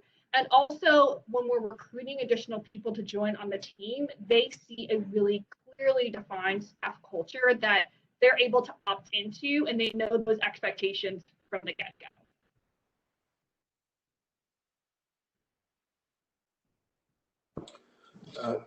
Good morning, Tess. This is Terrence Patterson. Could you please share with us a time when you effectively communicated your vision to ensure buy-in and implementation by stakeholders? Yes. Think about that for a second. So I am going to use the example of most recent new work that I've been tackling is on authorizer evaluations. So the General Assembly has given the state board the authority under Public Chapter 219, which also created the commission, for the state board to conduct authorizer evaluations. And the statute is pretty broad. It says the state board will effectively evaluate authorizers. And we have had to build out, what does that look like? And so for me, when I was thinking about, this is brand new work for the state, it always has the possibility to go haywire if we're not bringing people along. I thought, first we need to really survey to our stakeholders in this space. So the first thing the state board staff did was talk to and survey charter school operators and authorizers about the work of authorization. Then we started, and once we got that feedback, we facilitated a working group of representatives from authorizers and representatives from charter school operators in a small group to get everyone on the same page in order to build the authorizer evaluation system. I recognize that building an evaluation system that authorizers are going to be held accountable to could be a very challenging work. But what I think I was able to do is, number one, I had already established relationships with these individuals. So they knew I was coming into this work with wanting the best intent, but also recognizing that we have to fulfill the responsibility given to us by the General Assembly. But I want your feedback in how we're going to do this. And so what we did was we facilitated a number of different working group sessions where we dug into the weeds with all of these different stakeholders, and we heard pros and cons, and we had the charter school operators sharing well, we want school leaders to be engaged in these authorizer evaluations. And then we heard authorizers saying, well, potentially you're only going to hear from the school leaders that are angry. And how do we mesh that evidence? And so finally, a couple months ago, we have finalized the authorizer evaluation system and all the documentation, and we sent it out to our stakeholder group and said, we want your feedback. We do not operate in a vacuum. We want your feedback. And we got feedback. And then we held a webinar and we showed on Redline what changes we made because of that feedback. And we were very transparent about that and said, yeah, we hadn't thought about that. Let's change that. And the next day, I got a text from someone in the charter community who said, I am so incredibly impressed with how much feedback you all took, what you changed, and how you listened. And that was the biggest compliment, because I think a lot of times we bring people together and we set a vision, but then we actually don't listen to anyone else. And so for me, really demonstrating that I am a believer in my vision, but I'm also willing to hear what other people have to say and make changes based on that. I was just incredibly proud of the work that I did and where we are honestly in the state when it comes to authorized evaluations.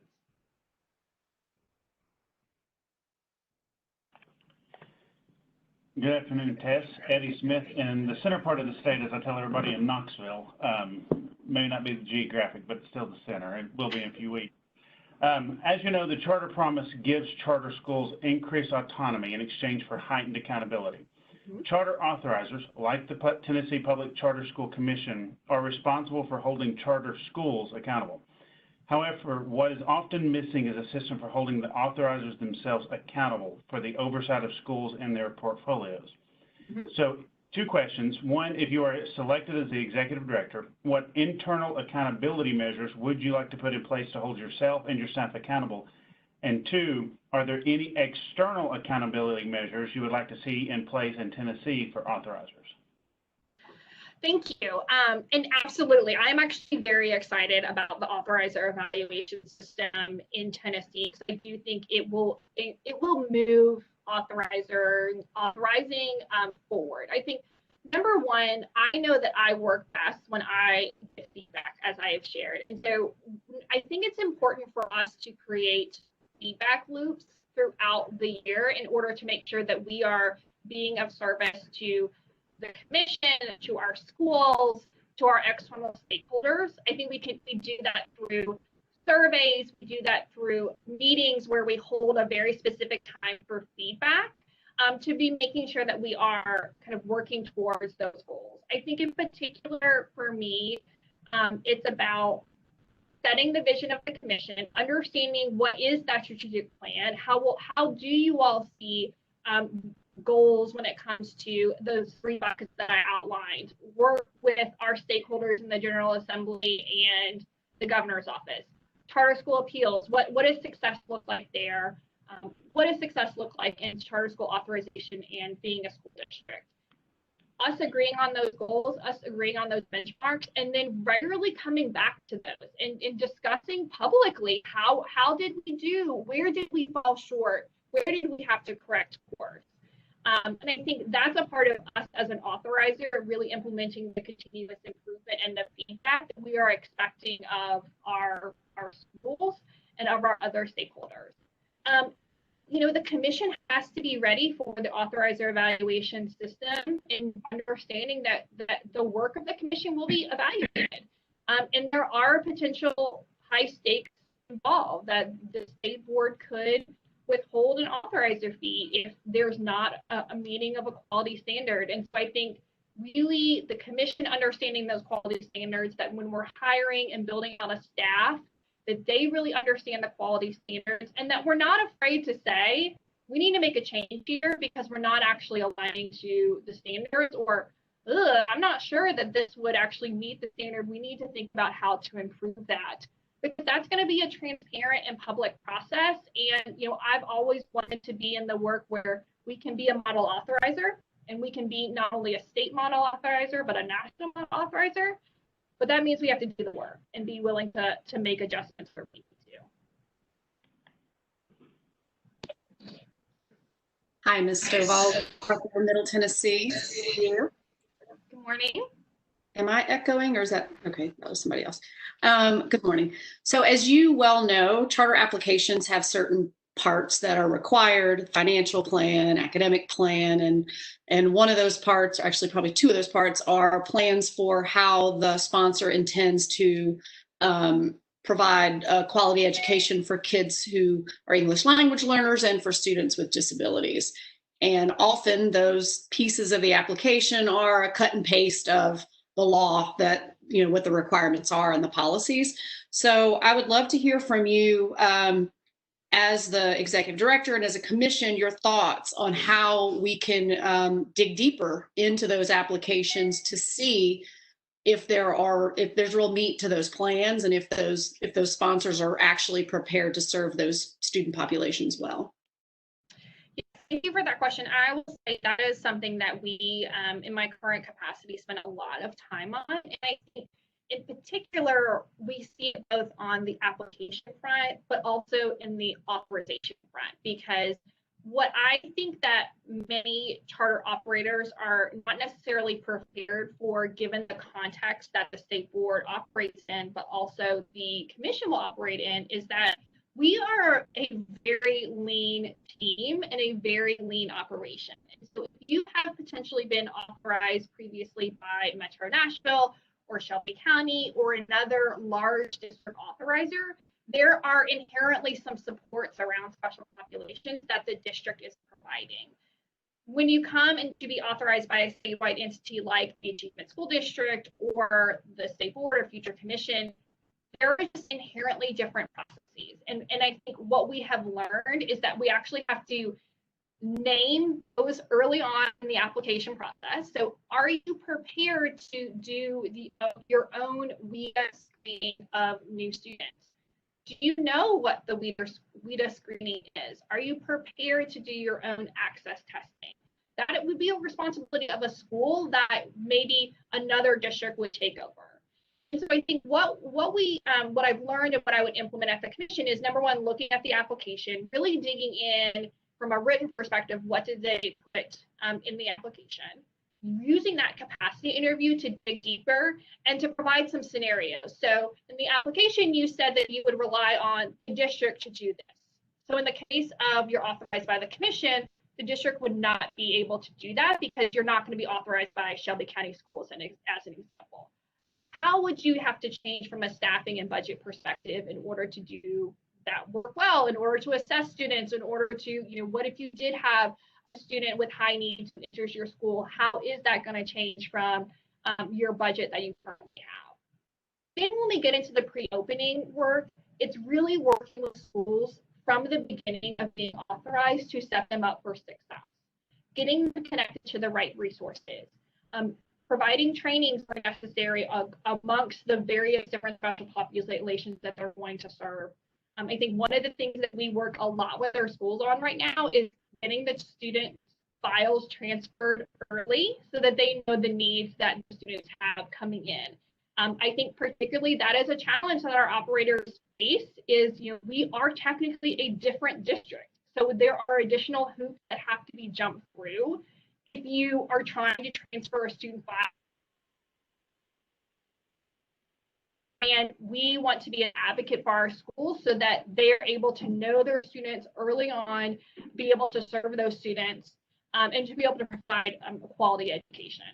I think, you know, in closing, I think special populations is an area where we have so many conversations on the team about how we can support our schools, but also what is the line for a charter school authorizer in the charter school when it comes to autonomy.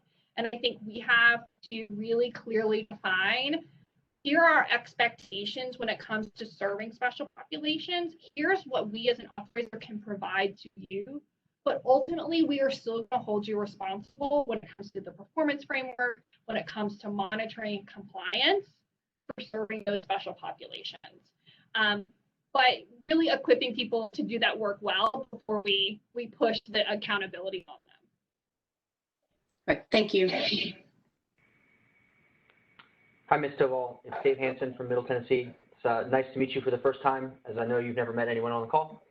Following up on your Commissioner Tucker experience here, I'm supposed to be asking the devil's advocate questions, so get yourself ready for tough questions. So you've held director level role at State Board of Education and a facilitator role at MNPS, but you have not yet been a teacher or a school leader. What about your experiences as portable that would apply to the executive director's role as the leader of an LEA? Absolutely. I am very upfront that I took a winding role to become a charter authorizer. If you had told me 10 years ago that I would be in the work of charter authorizing, I think first of all, I would ask what was charter authorizing. But I also recognize that the work of charter authorizing, having spent almost 6 years in it now, is much more about setting up the strategic vision of the authorizing shop, setting up the performance expectations via a contract and a school performance framework, negotiating on policies and procedures, running an evidence-based process in order to be a high-quality authorizer. I think what strengths that I bring to this work is that I am able to see the systems that are required for a school district, be able to implement those systems, and really understand from a high-level perspective, how do we build the team? What are the responsibilities that each team member needs to fulfill in order to get the work done? I think that I also am able to really ground myself in the responsibilities of an authorizer when it comes to autonomy. That it is not the responsibility of an authorizer to give feedback on instructional strategies or curriculum. I think that is sometimes a place where it can be hard when you go into a classroom and you see potential instructional strategies that you wouldn't have implemented as a teacher or as a school leader, and potentially struggling with wanting to give feedback, but you can't. And I think I have been truly educated in the world of charter authorizing and really become a deep expert in that, such that I really can understand the clear lines when it comes to autonomy. And when it comes to, I'm going to hold you accountable to the outcomes, and I'm not going to hold you accountable to the inputs. And then I think the final thing I would say is that I recognize that charter school authorizing is oftentimes so much more around governance compliance and financial compliance. I have a deep understanding and background around governance, policies and procedures, understanding the workings of state government. I have a deep understanding of the finances of charter schools, how to evaluate a charter school's annual audit, what are the concerning red flags that we would need to be looking out for. And so I think I would bring these skill sets to the work of the commission. And then finally, I think it's about building the team. You have to build people around you who have different experiences, different outlooks, and really making sure that they're not all cookie cutters of yourself. And so really making sure you have a variety of expertise on your team in order to do the work well and be a successful director of schools. Thank you. Nice to meet you for the first time. So, Ms. Stovall, you've answered our questions. So now we're getting ready to hand to you the ability to ask us questions so we can hopefully share with you what's on your mind. So it's yours. Great, thank you. So I have developed 4 questions in order for this time. And the first is around appeals. So we've talked a lot about appeals, both in the previous interview and then today's interview. And I think one thing that is unique that the commission will see is being able to authorize charter schools outside of the major urban areas. So I'd love to hear how you all see or kind of philosophy on authorization of charter schools in more suburban or rural areas as compared to urban areas. Do you see a difference? Do you not see a difference? Well, I'll jump in and look for my life preservers who I'm seeing on my screen. When we were all confirmed as commissioners, that question came up from members of the General Assembly, particularly in the House. And I'll be honest with you, living in Chattanooga, I had not necessarily thought about that. But having heard that, having reached out and get a little more background, I would hope as a commission that we look at the opportunity for charter schools as providing an alternative for all students. And if a charter school works in a community, we ought to be looking at it. We ought to be talking about it. We ought to be involved in that. I remember the conversation. Well, in rural areas, it's going to be so costly because we have to defer funds. And I would hope that what we look at is not just from that measure, but will it improve the opportunities for students to get a good education? So I'm going to start there, and I know Wendy has gotten a response, but so jump in. So yeah, of course, Tess, I have an opinion on this. Being the only state board member who voted for a rural charter when it would not have been then authorized by the state board. So I think it's a great opportunity for us. I think it will open up a lot of politics, obviously more politics than even in the urban areas.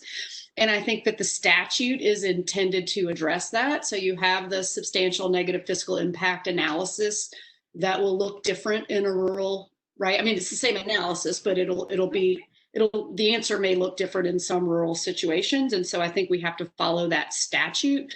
But that statute is a pretty high bar to it's a significant evidentiary requirement to be able to deny based on that. And so I agree with our chair that we'll need to look at, the quality of the application, the options that exist in the community, whether it's in the best interest as the statute requires. I mean, I grew up in a rural Louisiana town, and we didn't have choice unless you had the money to go to a private school. And so the opportunity, I think back to my experience, and that opportunity to have a high quality option, I think it should exist for all kids. So, but I do think we'd have to wear our seatbelts. I think it would get a little bit interesting. And I'll jump in there. I think there is fear of the unknown going into all of this. There is the thought that because of the commission that we're going to plant charters around the state like grass seed. And that wasn't, when we were all confirmed, that was not what any of us communicated to the House and to the Senate. We very much communicated that what we're going to be looking for is, at the end of the day, does this set a higher bar to help students in whatever community that they're looking at? Because if we're just doing status quo for status quo, why would we do it? So I think that's where our mindset has been from the beginning. Again, at the end of the day, does it help students? If the answer is yes, proceed on to question number 2. If the answer is no, stop.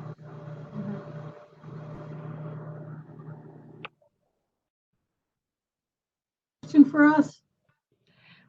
So the next question I have is, as I've talked about and we've talked about, is that I feel very passionately about building the best team to serve you all as commissioners and to get the work done. I think the strength of the team is going to be the key to the success of the commission. And as I've talked about, I really value the autonomy to make the staffing decisions, onboard people, support people in their work. And so I'd like to hear from you all, what do you see as the vision of the team? And what do you see your role as commissioners in playing in those staffing decisions and kind of that ongoing updates when it comes to staff the team? Well, I'm not going to jump into all of them first time, but knowing, and you have some of this knowledge, that our budget was reduced because of the cuts across state government. And we right now are looking at the very question of the staff that will be put in place. And my feeling is, and I think most commissioners agree with this, is the person who's going to come in as executive director really needs to be part of this conversation with us, because we're probably not going to be able to bring in everybody we might have because of the reduction. So we got to be really very smart and strategic of what are those key positions we set up, in particular over the next 12 months, that really need to be here to get us on track with where we want to be, and then we build from it. So I think that change for us but having that staff, as you've mentioned a couple times in your comments to us, having the right people on board, aligned the right way with the things that we ought to need to be focused on now, not 2 years down the road, is a very key part of this in my mind. Yeah, I'll hop in if I can and just say, I mean, I think your question is, and I think our chair answered a chunk of it, but I think another piece of it is, are you going to have the ability to hire the people you think are the right people for the positions within that budget, obviously, and within how many positions you have? And I mean, I guess we haven't really talked about this as a commission, but I wouldn't want an executive director role where I'm held accountable for the work and I don't get to hire my people. And so I don't plan to have any sort of I don't see us, I don't know if anybody disagrees, having some sort of approval over who you hire and like having our hands in your hiring. I see us making sure the budget the budget is there, and you figure out how many your full-time whatever pieces you can fit, and then we trust the executive director to hire the right people. I'll hop in on this as well. Tess, I actually, the chair had asked me to chair the governance committee of the commission, and one of the best and most effective forms of governance is non-interference by the governing body into the actions and the hiring of the executive director or the leader of the organization. For you to truly be held accountable, we should not be interfering with the decisions that you as an executive need to make. Now, certainly we will hold you accountable, but I also think another part of good governance is recognizing that the board, while not interfering in those decisions, ought to be kept apprised of key positions and your rationale for why you want to do what you want to do. I, as a CEO, I do that with my board with senior level positions. They don't tell me who to hire, but I, out of respect to my board, I make sure that they know who I'm hiring and why I'm hiring them and what their strengths are. And that gives the board confidence in my process. So it's a two-way street, but and I'm speaking just for myself, I think we ought to model ourselves after best practices in governance. We have 5 minutes left for questions. Yeah, I think we maybe can take one more question and then we're going to go to your closing statement. Okay, great. So the last question that I have is, we talked a lot about the importance of keeping the General Assembly apprised of our work, keeping the governor's office apprised of our work. In my experience at the State Board of Education, I think it's going to be important to have a member of the commission team that is the primary point of contact for those entities, but also for you all as commissioners to develop your own relationships as well. So I wanted to understand from you all kind of how you're thinking of both the staff support when it comes to the governor's office and the General Assembly, kind of supporting both the general work of the commission and then also you all developing those relationships with those entities as well. Ms. Tucker? It's always me.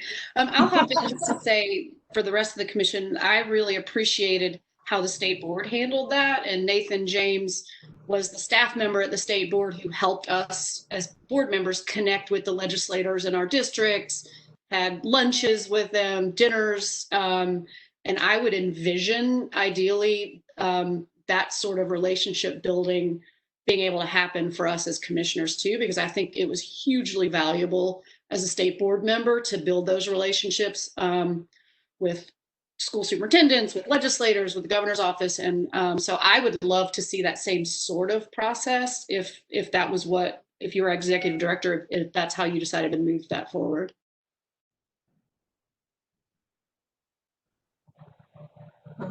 Commissioner Smith, did you want to talk? Or?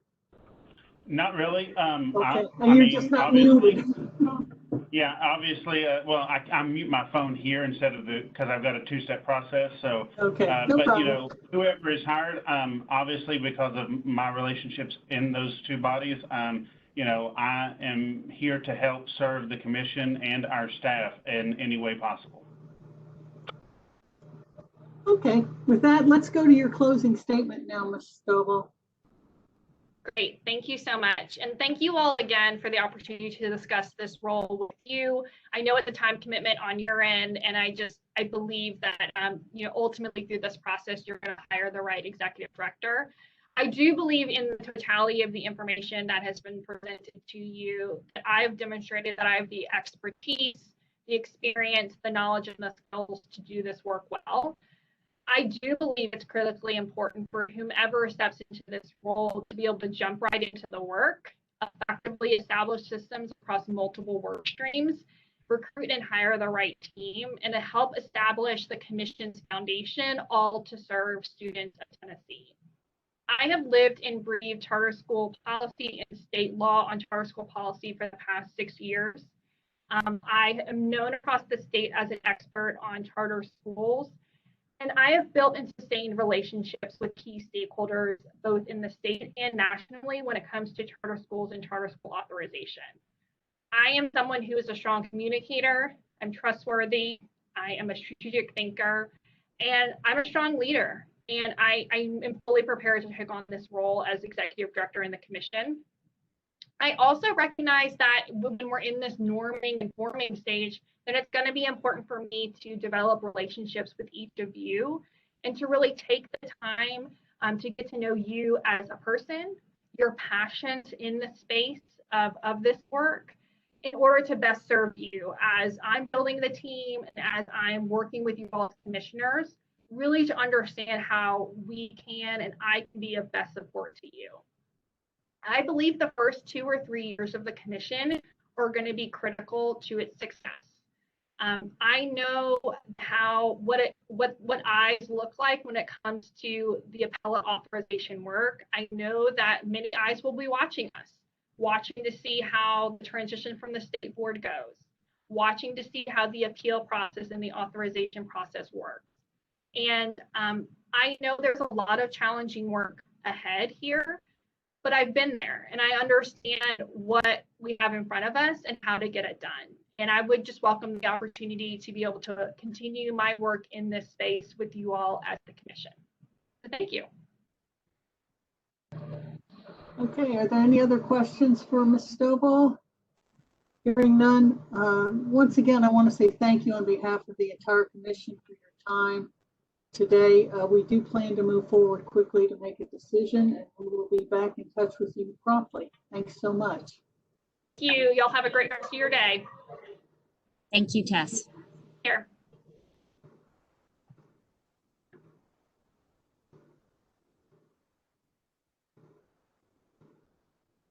Okay, Ms. Stovall has left the meeting. Okay. Comments? Anyone want to start? David? Yeah, I spoke with all 3 of Tessa's references, and I think you kind of can probably guess what they said. You know, basically, she's the consummate professional. She's always willing to hear feedback. She's an honest broker. She's very discreet. She's willing to make tough calls. She stands by tough decisions. She's a straight shooter. She's a wealth of knowledge. So I think that was pretty consistent across all 3 references.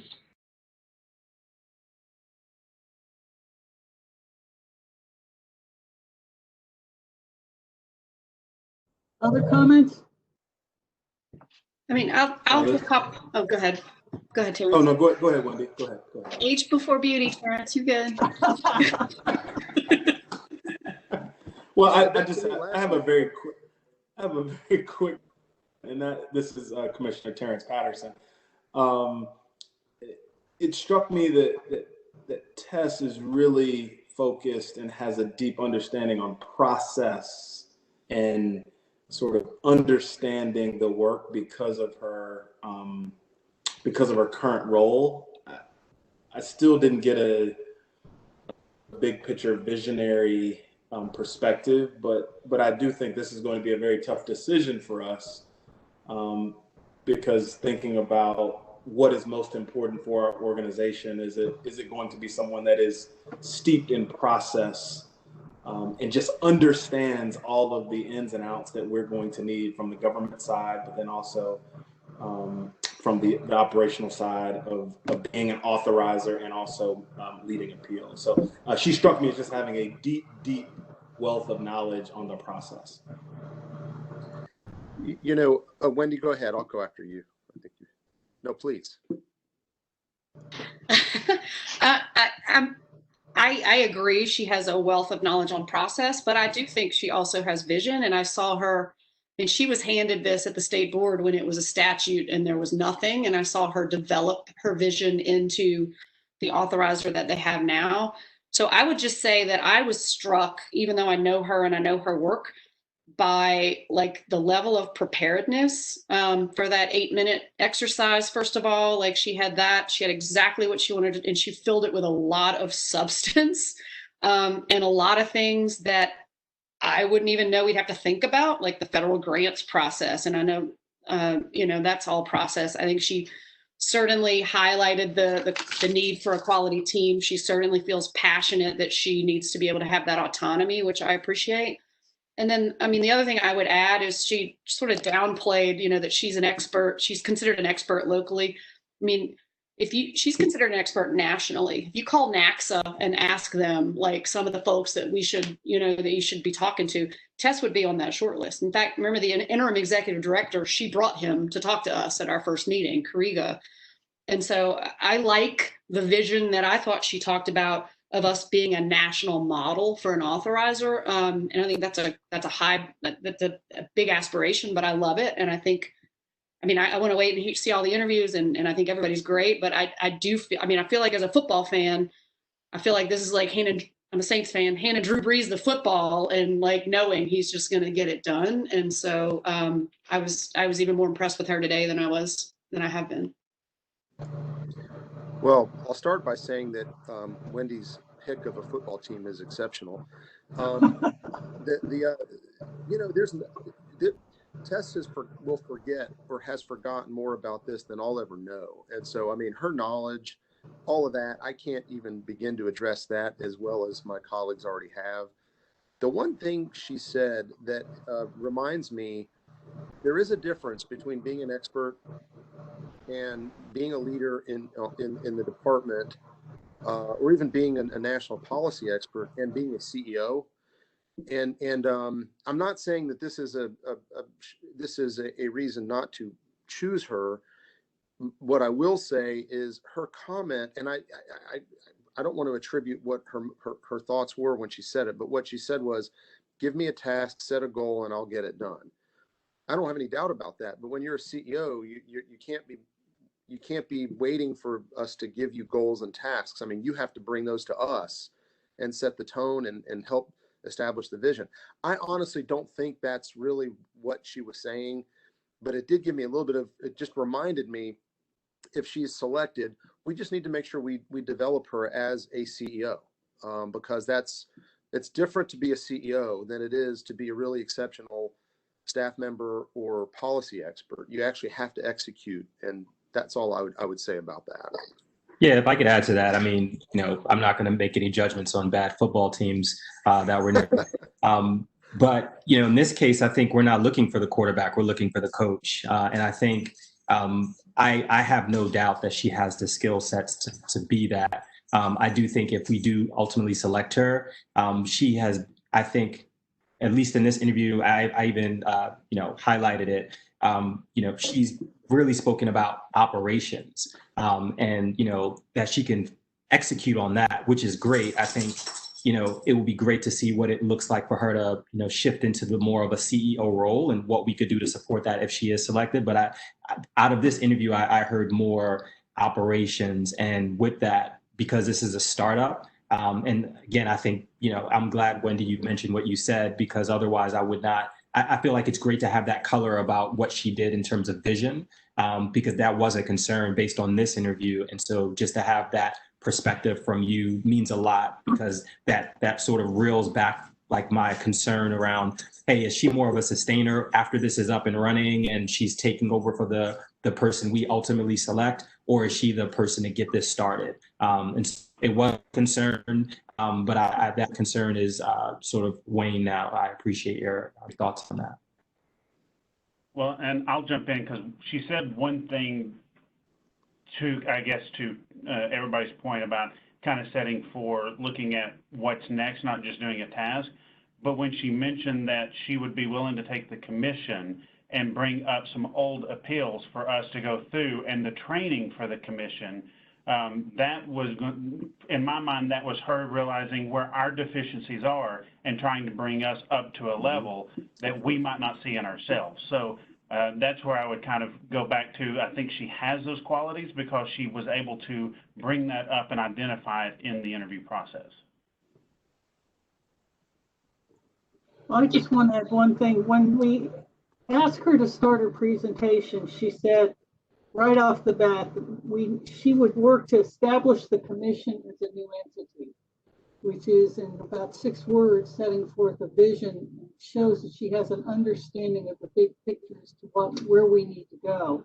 She then parsed through the various aspects of how we will need to do that very effectively, and then went down into the details of the tactics she would use to execute each of those strategies in support of her main mission. So I have to tell you, her presentation to me showed that she not only understands all the different levels, but that she knows how to talk about them in a way that it was very meaningful to me. Other comments? Yeah, I just want to add, and I said this in the last interview, and I feel like I want to repeat myself. Tests can come across as very matter of fact and logical, and that can be interpreted as a lack of passion or a lack of vision. But I don't think I know that's not the case. And I have seen those characteristics really come in handy in the nasty politics that she has navigated in these charter appeals and in closures and in non-renewals. And so our first candidate had that sort of like passion, and I think our next, but I just don't want to misinterpret her very logical approach to things as a deficit, because I think it's a real strength in this work. I speak as a very passionate person who tends to go off more than I should, and she doesn't do that, and it's probably best. Okay, other comments? All right, well, hearing none, Judy, I think we have till 11:45 before our next candidate. Is that correct? That is correct. We started sharp at 11:45 with Ben Schumacher. And just as a reminder, to be sure to turn on your microphone when it's time to speak, but definitely turn on your picture when you come back, and make sure that whenever you speak, you say your name, because we have the call-in folks as well. And so see you back here at 11:45. Thank you.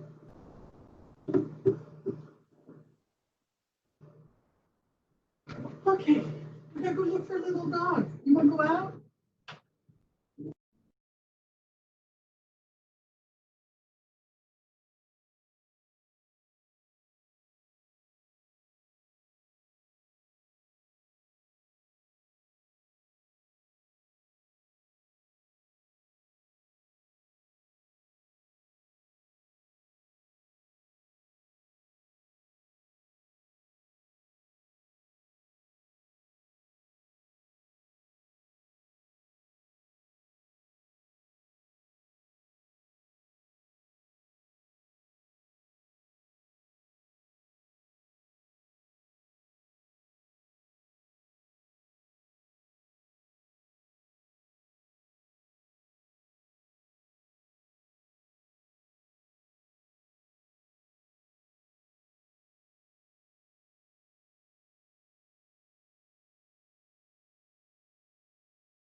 Is the feedback on my line still bad?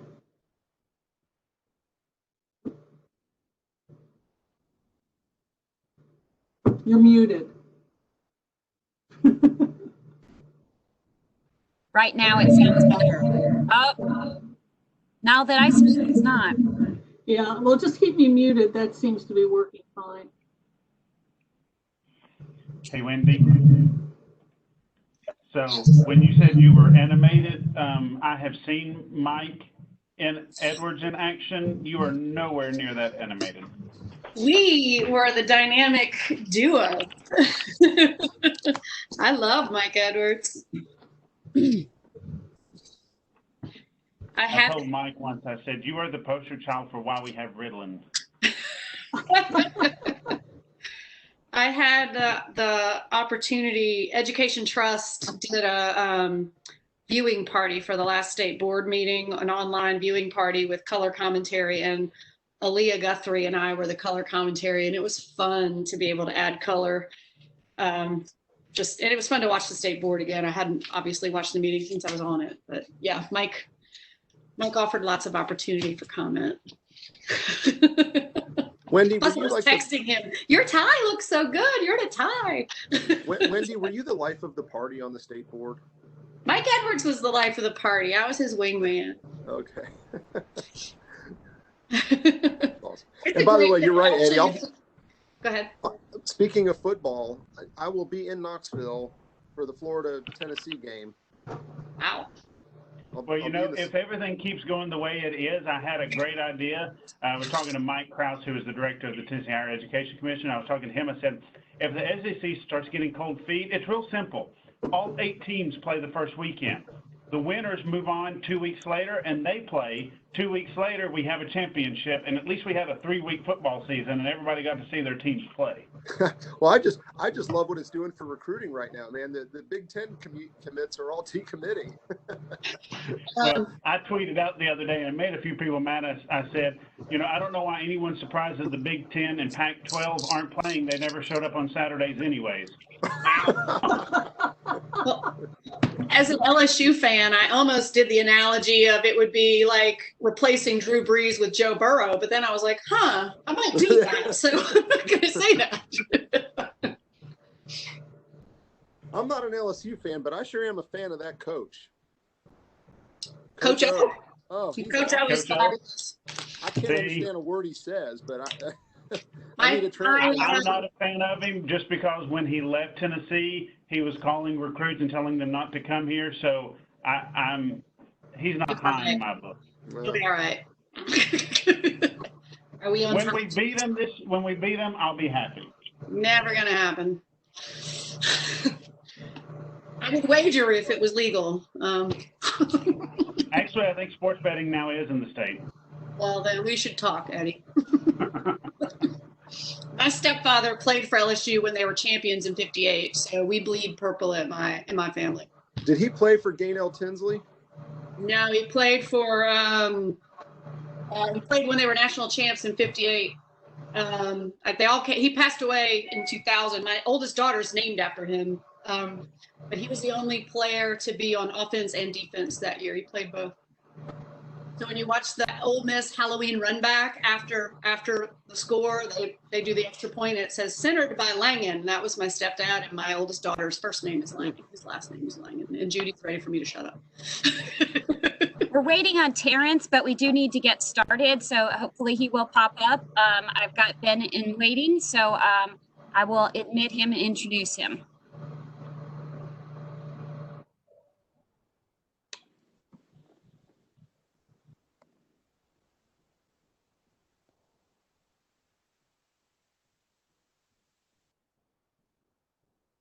Ben, can you hear me? I can hear you okay. Can you hear me? I can hear you. Your video, we're not seeing your video. There we go. Okay. I think Excellent. I just have the capability to turn it on. Hey, everyone. We have Ben Schumacher for the commission.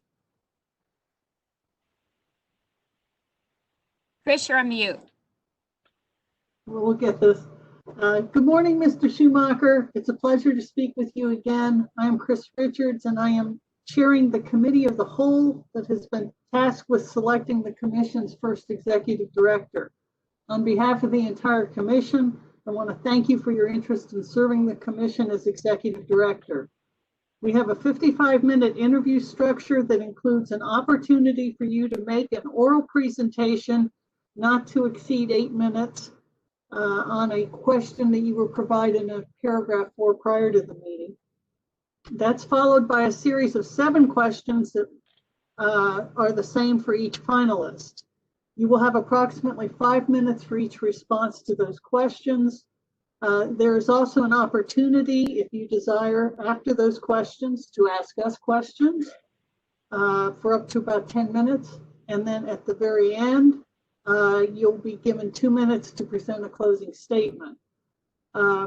If one of the commissioners wants to ask a follow-up or clarifying question in response to your answer, they're going to ask to be recognized or waived. We've been kind of doing the best we can with this virtual interview process.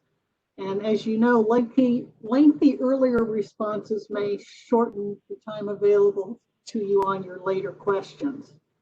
And if you're getting close, we'll let you know so you can act accordingly.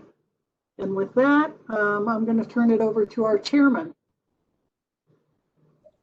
Thank you. Good morning, Mr. Schumacher. I'm Tom Griscom. I'm a member of the commission and live in Chattanooga. You were provided a short paragraph. All the commissioners have seen it as well. So here's what I would ask you to do and to provide to us. And that is, what do you see as the greatest challenges for the executive director in your first 12 months? And you can state it a little bit if you want to. And what skills will you bring to address those challenges? Thank you. Great. Thanks, Chairman Griscom. Thanks, Commissioner Richards. It's great to be in company with you again. And I wanted you all to know I didn't select the pre-lunch spot this time. It just happened to be, so for what it's worth. I love this question. And I would start with a little bit of context that I think will illuminate my eventual answer here. In a previous interview round, I think it was Commissioner Levine that suggested that the commission doesn't yet have a vision to rally around. It strikes me that with the newness of the body and the upcoming work to execute on quickly, answering some of the most important questions that set a long-term trajectory are likely still in the air. What is the core purpose of this institution? What is the absolute maximum amount of impact it can have for Tennessee children? What would it take to get there? What would that require of commissioners, of the executive director? And as I reflect on some of those questions, I have come to see that I think there are 2 primary issues that the commission seeks to address. The first is that our students in large part in Tennessee do not have access to a high quality public education. We see it borne out in the numbers. We see 37% of 3rd graders that are proficient and haven't yet learned to read. If you're a Black 3rd grader, that goes down to 21%. If you're an economically disadvantaged 3rd grader, that goes to 22%. We see that the ACT score is an average of 20, below the 21 needed to access the Hope Scholarship. We see that the average score, that for Black students, that only 22% are achieving a 21 or better. And we're seeing it in post-secondary completion. 28% of our students are completing post-secondary, and so on and so forth. That's key issue number 1. Key issue number 2 is that we have not devised in the state of Tennessee the authorization ecosystem that has created and supported enough high-quality schools. In the charter sector, only 4% of kids are in the charter in charter schools, and remember that a good chunk of those aren't yet high quality. The ASD only has about 26 schools. Nashville charters that are locally authorized are performing well, but have grown at slow paces, only about 15% share after many years of operation. And one of the most pertinent insights that I had in preparing for this interview was the pace of appellate authorizing in our state as well. We see that I believe information was presented to this commission in previous interactions that shows that in the last 6 years, since 2014, there have only been about 8 schools that have been appellate authorized. That includes new starts and revocations. That's about 1.3 schools per year. If we continue that pace of authorization for the next 10 years for this commission, we would see about 13 schools that are authorized. Multiply that by about 400 kids, that's about 5,200 students. And for commissioners like Commissioner Tucker, who are keeping track of the subpopulations, that's about 570 or so students with disabilities served in total by the newly authorized schools by this commission in the next 10 years. And so that begs a very important question to me. It's how do you hold an incredibly high bar of quality and make sure that we're authorizing quality schools, revoking low performers that can't get there after support, and moving the bell curve to the right. But how do you also maximize the reach and quantity of high-performing schools in the next decade? And that involves the commission in other types of work. How does it interact in setting and influencing the broader conditions to create a fertile ecosystem for high-performing charters to thrive, to expand, to be supported well, to incubate, et cetera? And so that brings me to the key challenge that I believe the executive director is facing. The executive director has to walk and chew gum at the same time. The executive director will have to step into this role and take on the short-term obligations of the commission and execute flawlessly the ongoing monitoring work with the 3 soon-to-be 4 schools under its purview, the appellate work that is on the plate and in the pipeline coming up, meeting the compliance and reporting requirements and timelines, and enabling all of the commissioners to play their role confidently and with clarity. But the ED also has to facilitate the commission to set a bold, long-term vision that maximizes opportunity for as many children as possible across the state. If we even tripled the 5,000 student number to 15,000 students, that would put this newly formed ELA as one of the top 10 school districts in terms of volume of students in the entire state. And I believe that I'm uniquely positioned to do both of those things. When I became executive director at Teach for America 4.5 years ago, I walked into a very similar situation. We were in financial straits. We had challenges with our charter partner relationships. We had a district partnership and contract that was at risk. We had low staff morale. We had a question of how big our core could be. All of those were short-term weights on the new executive director at the time. But we also needed to set a long-term course. And within 6 months, we had done both things. We had started to execute well and right the ship and ensure program quality. But we had also set a clear and strong long-term vision that has served us well to this day. In fact, we're just about to retire that vision and transition into the new phase. And so the executive director is charged with not only managing a team through layers that executes really well in the short term and ongoing, but also constantly peeking around the corner, seeing what's next in the landscape, understanding how the commission sits in that. And in 18-month increments or so, as you said, Chairman Griscom, pivoting the organization in order to maximize its work for the benefit for as many Tennessee children as possible. I think that's the core challenge that this ED is faced with, among other ones that will come up, I'm sure.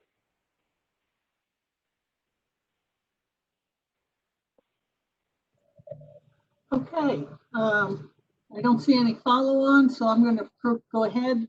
This is Commissioner Richards with the first question. Major responsibility of the Tennessee Public Charter School Commission is to review appeals from charter schools that have had their charters revoked or have not had their charters renewed. Closing a charter school can be detrimental to children, families, staff, and the community. As a commission, we would like to avoid closing schools. What changes would you make to the application and review process, the charter operator requirements, and/or the performance framework to set more charter schools on a path to success? Yes, thank you for that question. I think it's a critical one. And we do have to get clear on the criteria and the process that we want to execute in the future. A few thoughts here. First of all, I think all commissioners would agree that having a crystal clear, high bar is absolutely necessary for the long-term success of the sector and for this commission. And the current performance framework that is used is strong and is based in best practices, looking at the academic program, the financial reality, and the organizational and operational effectiveness and compliance of the organization is critical. But there are a number of possible tweaks to make that would help us navigate through challenging circumstances like you just described. I was talking to Scott Pearson about this exact question, who ran probably the best authorizer in the country for the last 8 or 9 years and just stepped down from his DC role.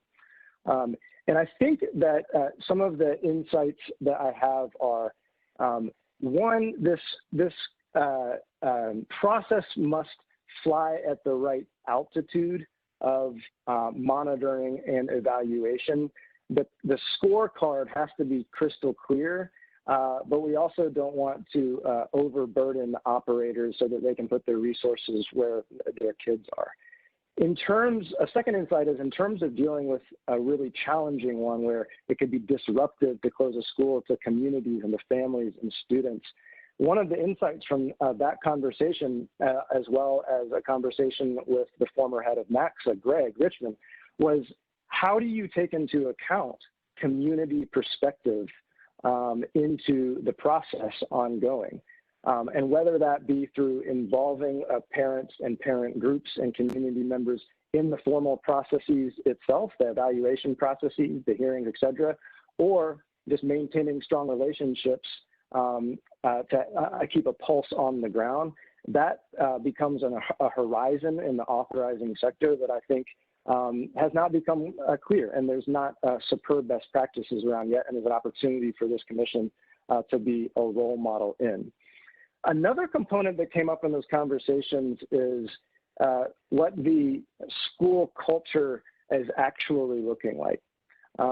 I noticed that from what I could tell, and I offer this with humility, not being an insider to the organizations right now, but from what I can tell, there wasn't a clear way to understand the culture through the eyes of the students and through the eyes of the parents, whether it be a survey or some other type of mechanism to build into the processes here. There could be more that we could do to get behind the eyes of the stakeholders that we're trying to serve in this. The last insight I would offer in this regard is, and again, offer this with humility, knowing that there may be some way this is being taken into account, but in the framework used currently, there's a comparative academic component that compares the school performance to the LEA performance writ large. And that's baked into like 30% of the academic piece. And what I would offer is that isn't a full apples to apples comparison. Looking at a school's performance relates to the district matters, but it also matters to look at the apples to apples comparison of other schools in the neighborhood, or schools that students who don't go to that charter that gets closed that they would otherwise go to. And it becomes a very different and trickier question if the school is below performance of the district, but above performance of peers that are in the same neighborhood. And I would want to bake that formally into the science of the authorizing and bring that to the commission ultimately to weigh all of the judgments and variables to make a strong call. So those are some of the insights I would have and questions I would enter with around how to take the authorizing practices and frameworks from very strong to even better. Okay, you talked a little bit about how you would do it for sort of the schools that are already operating. Is there part of the application process or the original authorizing process that you think could be improved? I'm sorry, Commissioners, can you repeat that? Okay, we'll try this again. You've addressed sort of how you would look at this as things you think could be improved for schools that are operating, but are there parts of either the application process or that initial review when someone is granted a charter that you think could be improved so that we don't get in a situation where we then have someone who doesn't operate in a way that they can be reviewed? Yeah, okay, I caught that for new starts. New starts are hard to evaluate if they don't have a track record of success and if they aren't part of a broader CMO that has already had a track record, like one of the big networks. So a couple ideas there. I did not see a way to evaluate board efficacy. I know that I believe Scott Pearson had an idea that the theory of change as it relates to supporting operators and evaluating has to be who are the people on the board, what perspectives do they represent, what assets do they bring, and is this a crew that can ensure the longevity of the organization. Another one would be what does the financial pipeline look like? A Valor Collegiate Academies coming into Nashville and having lots of national philanthropic support is far different than a homegrown single operator that is starting that doesn't have a relationship with local philanthropists. And then a third one would be as it relates to the academic program itself. I would be looking at, are we pulling from proven curricula and proving academic plans that exist elsewhere and tweaking, or are we trying something totally new? Not that totally new is as bad, and certainly in this landscape of ambiguity, of COVID and quarantine and hybrid models, we need new and we need innovation, but new also invites additional risk.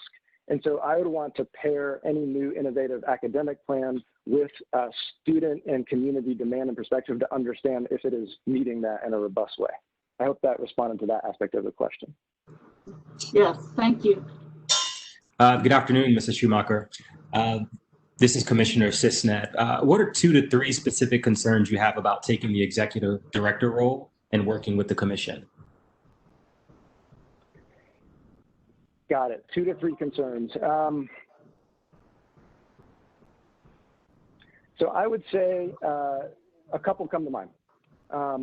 One that I brought up in the first meeting a bit was, from my knowledge, it appears that the intersection with the Achievement School District is still unclear.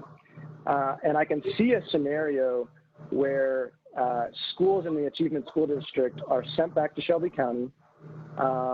They're evaluated against the Shelby County frameworks and processes, and then sent to the Commission for Appeals, and that happens in large volume. And so a question that I have is around, how do you build the capacity in order to take that on, and on what timeline will that happen, and in what volume might it occur? And then to the question that was just asked, for a new body that is setting a track record, will we have the confidence, perhaps the courage even, and the clarity of how we do this work to make very strong judgments, because those judgments could indeed intersect with whether this commission is ultimately successful. A second one, Commissioner Cisnet, is I have been probing and trying to get my head around the broader financial and operating model that is undergirding the premise of running a small LEA. And I just have some questions. I don't know if I'd call these concerns, but I have some questions around, if schools are sent to the Commission for Appeals and approved, then what does that mean for their facilities availability? Because it might be the Commission's jurisdiction to approve, but it might be the LEA's jurisdiction to take the facility back. And in a moment of state revenue receipts down in general, is there, what do we do about facilities availability, particularly in saturated markets? A second piece of that is I've been thinking a lot about special populations and how charters serve particularly students with disabilities. And one thing I worry about is in a large district, for example, Shelby County or Metro Nashville, for a school that has a larger proportion of students with disabilities, it's a bit easier to move dollars around and support those children when you're operating from a massive financial pool. If you're running a small LEA with 3, 5, 6, 7 schools, and then you have 1 or 2 schools that have a disproportionate larger share, I do have some questions around serving those students with fidelity and serving them, getting the services that they deserve when you're drawing from a smaller financial pool. I think the last one I would just share is just, you know, we haven't talked a lot about, I reviewed the footage in the other interviews and in my previous interview about just the general premise of running an LEA and growing an LEA while also doing authorizing, and the similarities and differences between this commission's operation in that regard versus a district LEA. And I would hazard to guess that there may be a set of assumptions that everyone's coming in on the commission about that aren't fully fleshed out and shared yet that we need to get under as it relates to strategic direction. So those are 2 or 3 that come to mind. Thank you. Hey, Ben, this is Alan Levine. It's good to see you again. You too. Listen, you know, just pulling back a little bit from the sort of granularity of all this, and just asking you sort of a broad question. You know, coming in and creating basically a new organization, it really comes down to culture and the type of culture we want to have as a board and as an institution. What are your thoughts on the type of culture you want to put in place, and how would you go about doing it? Thank you for that question, and good to see you as well, Commissioner Levine. I love it. I think some famous strategist said something about culture eats strategy for breakfast. They can't do anything without it. And I would say a few things to that regard. I would go back to what I referenced in our last call as a starting point. I think integrity is everything, which I defined as matching actions to intentions and words. How do you go about it? I think that integrity is more caught than taught. I think it's about modeling. I think with staff, it is also about sweating the small things in the work, especially up front, so that the quality of the work is strong. I did that at Teach for America when I first started with things like grant proposals, and don't need to do that these days because the capacity is built.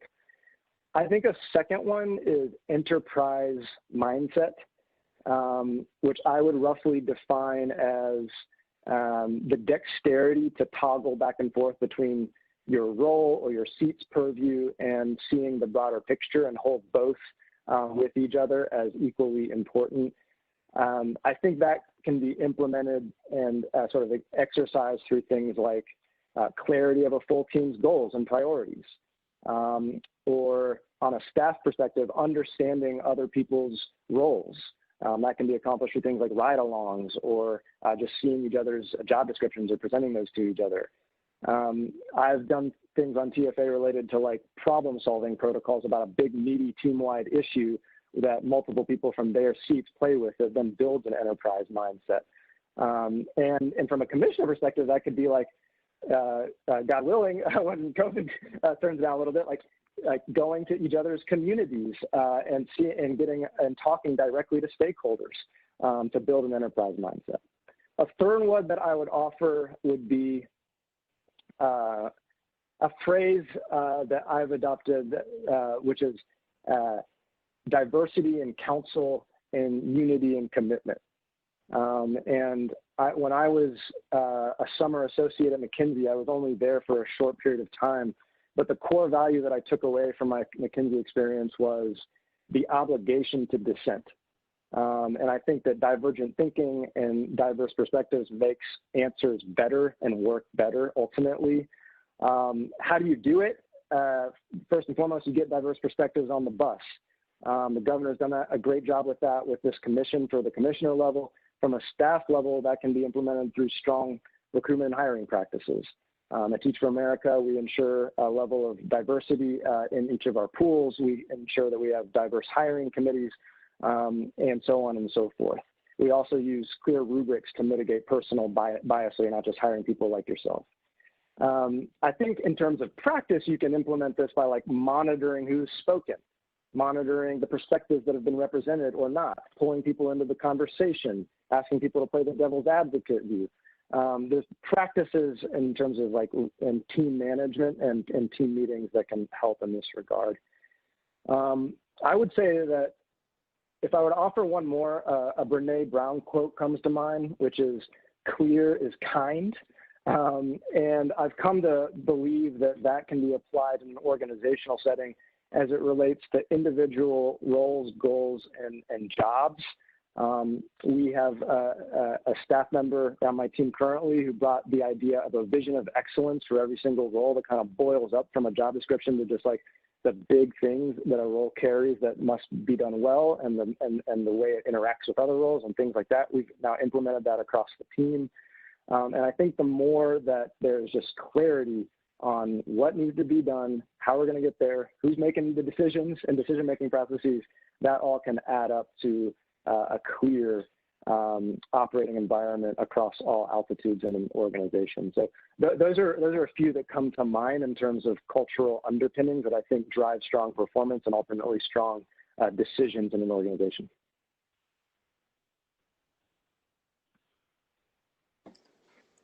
Good afternoon, Ben. This is Commissioner Terrence Patterson. My question is, can you please share with us a time when you effectively communicated vision to ensure buy-in and implementation by stakeholders? Yeah, good to see you, Commissioner Patterson. Let's see. So I'll go back to where I started around and how I started the story at the beginning of this meeting with setting a strong vision at Teach for America when I entered the fray 4.5 years ago. So the first thing that has to be done in co-creating a vision is you have to engage a broad stakeholder group to understand the interests and the learnings at play. And when I started at Teach for America, the first thing to do was to do a SWOT analysis, to do an impact review, to understand what our impact had been and where our deficits have been, to get the perspective of the organization and its work from a number of partners, alumni of the organization, current core members, staff, board members, broader community-based organizations, et cetera, and then to collate that all and synthesize it all into a draft set of ideas that might suggest where you go. Then we did another round, and we brought it back to a similar set of stakeholders and said, these are the hypotheses of where we've made impact that we should continue, where we haven't made impact that we might start, and what we are doing poorly that we should stop. And you do a couple iterations with the various stakeholder groups, and then ultimately synthesize that into the different altitudes of a vision, a mission, priorities, aligned strategies, and goals. Once we had that, it's important that we went back to especially the stakeholders you interact with the most and do a bit of a, for lack of a better word, a roadshow. This is where we landed. This is what we're going to be taking on. This is the role that we see you playing in it. Where do you see risks along the way? Where do you see other opportunities? And this is how we're going to report back to you along the way. With the vision framework that we set at Teach for America 4.5 years ago, we've used the same 4 priorities every single year. The enablers to those priorities have shifted based on the context in our annual planning cycle. The strategies or specific annual goals have shifted. When COVID hit, we adopted the framework to be COVID responsive. But I think that how the process played out was, I think the learnings are like broad stakeholder engagement, synthesis of viewpoints back to diversity of perspective and that being important, ongoing communication, and then back to clarity as kind, clear goals and strategies along the way. I will admit the last several months have been the hardest when we've had to pivot on a dime with COVID and all of that. But until then, the framework had served us very well. And I think buy-in was established ultimately when you lived into the intentions, back to integrity, when you actually started hitting goals, when you actually performed the strategies that you said you would. That's what ultimately builds a coalition and builds confidence in an organization. And I think a lot of those principles would apply for this commission.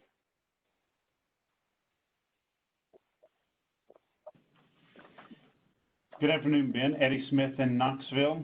As you know, the charter promise gives charter schools increased autonomy in exchange for heightened accountability. Charter authorizers, like the Tennessee Public Charter School Commission, are responsible for holding charter schools accountable. However, what is often missing is a system itself for holding the authorizers themselves accountable for the oversight of schools and their portfolios. So two-part question. Number one, if you are selected as the executive director, what internal accountability measures would you like to put into place to hold yourself and your staff accountable? And number two, what, if any, are there any external accountability measures you would like to see in place in Tennessee for the authorizers? Yep. Thank you, Commissioner Smith. I'm just writing them down so I got them both. Let's see. Internal, so the question is around gauging quality and evaluating the actual authorizers themselves. And that includes both our 4 urban authorizers at the city level, as well as, I would assume, our state authorizers, the commission, and potentially, depending on the fate of the ASD itself. Internal accountability, I think. Sorry, Ben, I think, no, it's just the authorizers, us and Wendy, if you can chime in just to make sure, because I want to make sure we get this correct, because, you know, we don't want any confusion as part of your answer. Yeah, I'm happy to chime in. This was one of my questions, Ben. The question is really about how you'll hold the commission accountable. We don't have any oversight on the other authorizers. It's the commission, how you hold yourself accountable for doing quality work. And then the second piece is whether you see there any ideas for external accountability that would hold the commission accountable. Got it.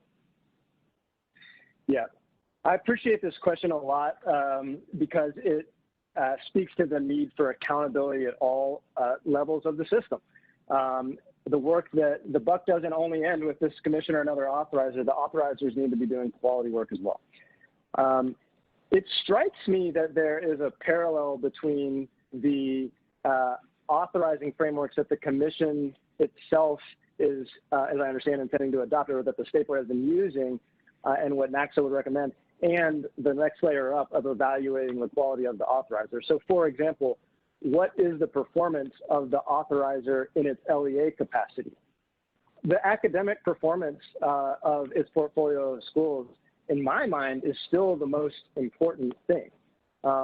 If the commission gets down the pipe 3 and 5 years and its schools are not delivering strong academic growth, strong academic proficiency, that's true for subgroups, there's an equity lens, et cetera, then there's a problem. And so as it relates to internal accountability, I think that there would be a set of goals that would be both the absolute and in comparison to LEA peers on what is the academic performance of the portfolio. Similar to the other aspects of the school performance framework, those things still apply. So we need to have some level of financial solvency and durability. At Teach for America, we call this enabler an enduring institution. And so we would need to have budgetary controls and processes to make sure that we're not spending more than we got, and that internal accounting controls and spending controls are in place. And we do that well within Teach for America. From an org effectiveness standpoint, I would say that I would hone in kind of at the executive director level there, and it would be an agreement between the commission and the commission and the executive director as a starting point for what are the performance metrics that this executive director is accountable for. But at the level up where the LEA is getting evaluated, I imagine that there would be a boil up of similar ideas. I think that the external application here is interesting. So I mentioned this in my last interview. For an LEA that is gauged to have high quality, medium quality, or low quality, however the story plays out, what is then the accountability actions there? Are there tiered supports for a lower performing authorizer? Is there an intersection with another authorizer in the interplay between the district and LEA level and then the state level? And I don't know that those questions are answered yet, but I think they could be, and it might strengthen sort of the pressure points across the system in order to ultimately create a better portfolio of schools. That's a great question. I honestly hadn't considered that one deeply yet, and so I think that that's a good one. I'd love to think more about it and hear your all's perspective too. Great. Hi, Mr. Schumacher, Wendy Tucker, Middle Tennessee. How are you today again? So my question is, as you know, charter applications have required sections that have to be included: financial plan, academic plan, and part of that requirement is a plan for how the school sponsor intends to provide quality education to students who are English language learners and to students with disabilities. Often in those applications, those sections are just cut and paste from the statutes and the laws of what the requirements are without any real substance. So our question for you is, as the executive director in reviewing those applications, what are your thoughts on how you would be able to dig deeper into those plans to see if the sponsors actually have substantive plans for addressing the needs of those populations? That's when you call on Commissioner Tucker and say, what do we got here? No, no, I think that is actually a partial answer. Let me say first and foremost. I learned that the DC board actually runs an algorithm to detect the copy and paste as sort of a mechanism where if that is what is going on, then it's an automatic send back, and you say, no, make it real. So that just is like out of the gate. That's like an interesting practice. More substantively, I think my answer would be, yes, I've been an educator. Yes, I've been in the sector for a while, but this area is not my area of expertise.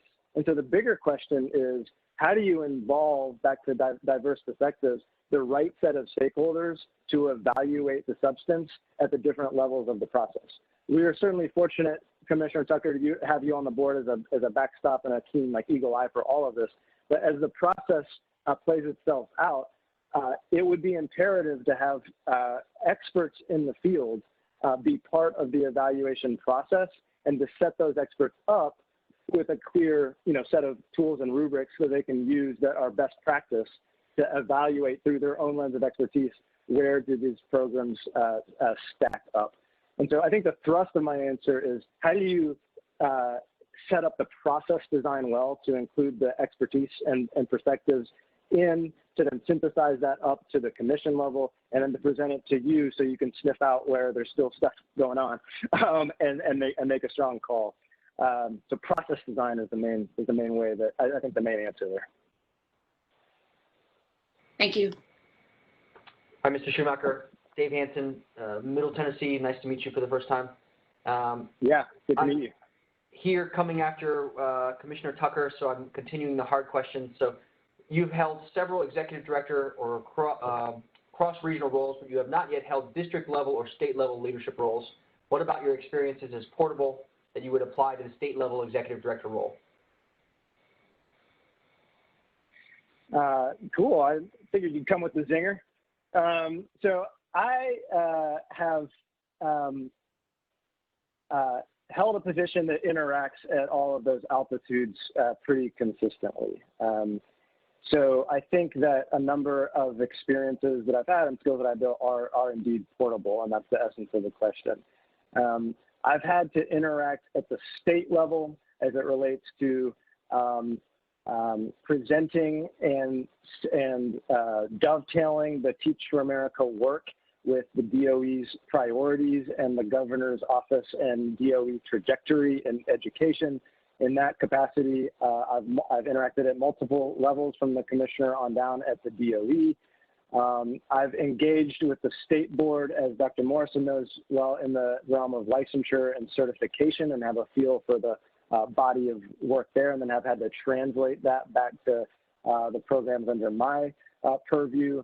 And then have interacted at multiple levels of the governor's office itself, and have a feel for how the governor is viewing the education landscape, the commitment to choice, and how individuals charged with carrying that out are interacting across the players. On a similar token, I've also had to interact with districts at all levels of altitude. In Hamilton County, and then obviously in Nashville in particular, I've cultivated relationships with board members, with superintendents, the chief academic officer, chief schools officers, on down to especially the talent functions. And so I have a strong feel for how big districts operate, how they divide and organize work, and what that would mean for the intersection points and entry points for this commission's processes and work with district stakeholders. Through that time, I've also built a strong network. It's about people and relationships too. You can move faster, farther when you know the people. And so I'm not coming in with a blank slate in a number of these institutions that are going to require collaboration, partnership, and dialogue to fuel a strong performing sector. So those are kind of the main, I'd say, portable experiences and domains that I've interacted with. And I take all of those experiences and perspectives and then try to bring it back into the quality of work that Teach for America is doing as a true learning hub. I'm a big learner. One of our core values at Teach for America is learn continuously. And through these interactions, I've already discerned some important learnings for if I were to be in the executive director seat for this commission. But that's a practice that has been built up over time that I think would be applicable. Thank you, Mr. So Schmidt. we answered our questions, and we're getting close to the end of the session time, but we want to give you an opportunity to ask us a couple of questions that you have. Okay, great. Let me pull them up real quick. So I have two that I'd love to get out. One is for Commissioner Smith in particular. Commissioner Smith, you bring a very unique perspective, having been a member of the General Assembly. We all agree that interaction and collaboration with policymakers at all levels, but especially the state level, is mission critical. You mentioned Mike Krause as an exemplar in a previous interview. I would just be curious what your vision is for how commissioners and the executive director interact with, engage with, and collaborate with the General Assembly. Well, I can tell you from the perspective that, Mike Krause does an extremely great job of being in every single legislator's district and connecting what the mission of higher ed is with the students in that community if we're going to have a great business environment to attract high-paying jobs to the state, because it's all cyclical. I would say that as we look forward, and this was, in the email you sent me, so I want to address that as well. One of the questions that kind of concerns when you gave an answer the last time, and I'd like to hear a little bit more on that, is when we asked about building relationships, you mentioned all the key players in Nashville, but didn't go beyond like the legislative body, the DOE, the state board, and the governor. So it's really just how would you go about building relationships, because we've got to build strong relationships with districts as well so that they see us as a partner and not as an adversary. So that's one of the things that's going to have to take place. It's not just in Nashville, because every legislator goes home to their district. So they're hearing from their school board members and members of their community. So it's a complete wraparound effect that has to take place. Thank you. And just a point of procedural clarification, should I answer that question or not? Yes. Please, go ahead. Okay, yeah, I would love to. Thank you for bringing that up and giving me the opportunity to address it, Commissioner Smith. So full agreement that stakeholder engagement at all levels and in all geographies in the state is critical. As it relates to engaging with districts, I would suggest that I have a strong track record with that, with the districts that have been interacting with at Teach for America, but certainly would need to branch out to both the Memphis, as referenced in my last interview, as well as any potential rural partners. And the posture that I would take in doing that would be similar to the posture I took as Teach for America Executive Director, which is help me understand the landscape, your challenges, what opportunities you see, how you see the commission intersecting with this, and what your hopes are for this body. Not to be taken as absolutely we're going to go do all 100% of the things that we hear, but to build a landscape understanding that's authentic so that we can communicate and help the commission make judgments with clarity. And so I do think that there is not a necessary adversarial relationship from the get-go, that it can be in partnership, and would take intention to do that. I spoke earlier to the need to engage with and bring in the perspectives of community members and parents and potentially even students into the process. And I can see that in both formal and informal ways. There are structural ways to do that by building perspectives into the process and gathering information through surveys or what have you, or putting people on panels and making sure the right people are in hearings. But there are also organic ways to do that. For example, engaging with parent groups. One of the practices that I had before this call was to engage with one of the parent group leaders to understand their perspective of the charter sector in our state, and how parents are viewing it, particularly parents that are leading families that are underserved by our current public education system. And in terms of the General Assembly, I would love guidance there, but I do believe that a first order of business would be to think about engaging with the General Assembly. I think about it by segmenting. I first want to gauge, like, who is aware of this commission or not aware, who is this new for or not.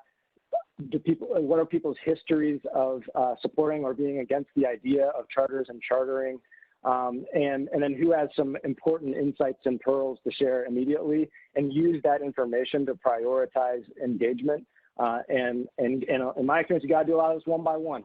You got to sit down and build a rapport, build a relationship, build a common understanding and shared ground, and then circle back to that. And so in my vision work with Teach for America that I spoke to, it's not a one-time thing. You don't meet once and then kind of come back when you need something or want to advocate for someone.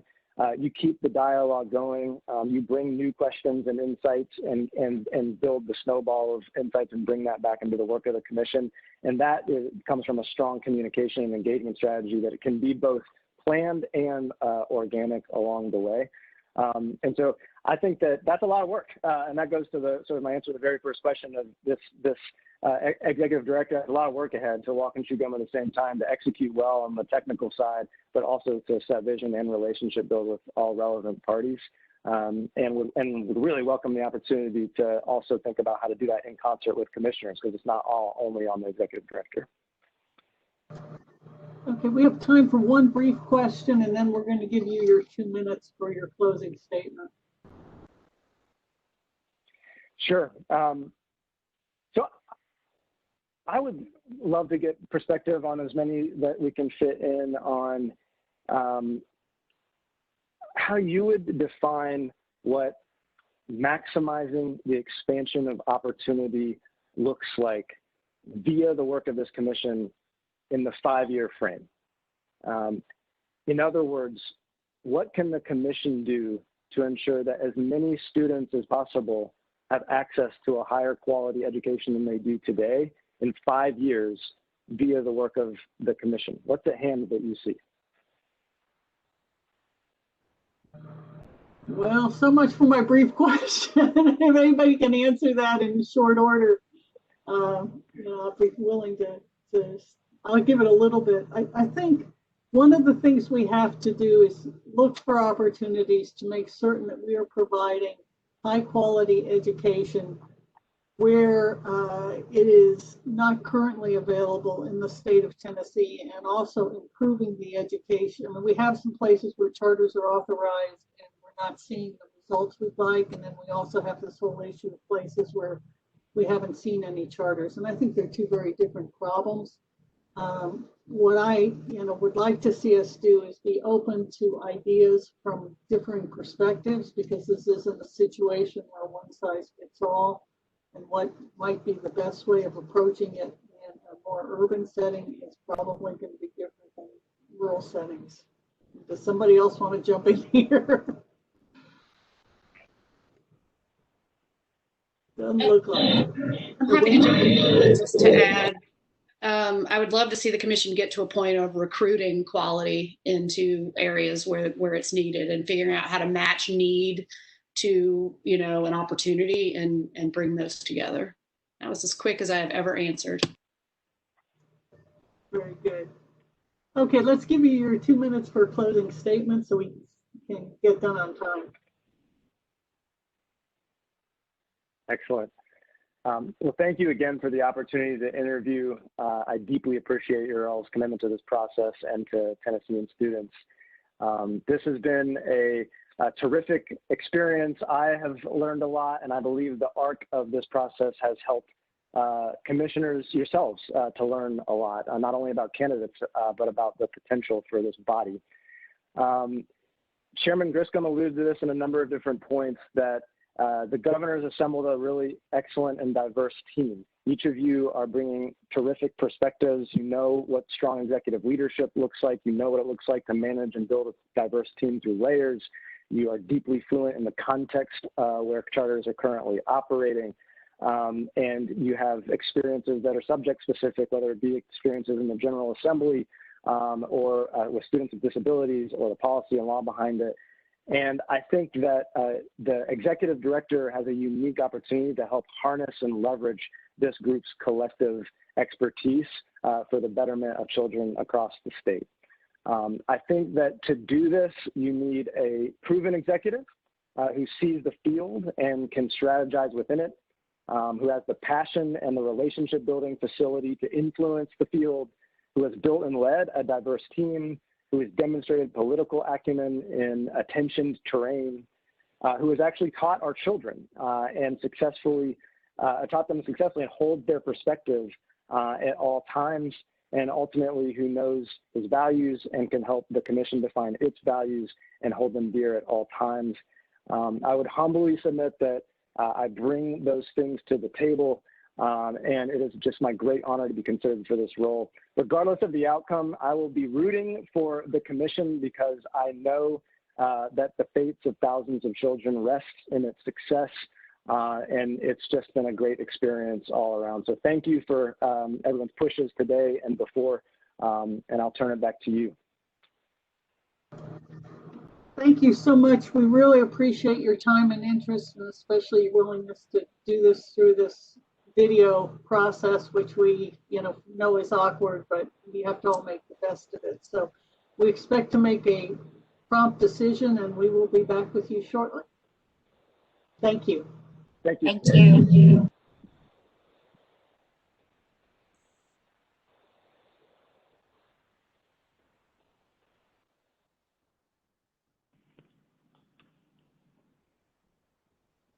Okay, Ben has left.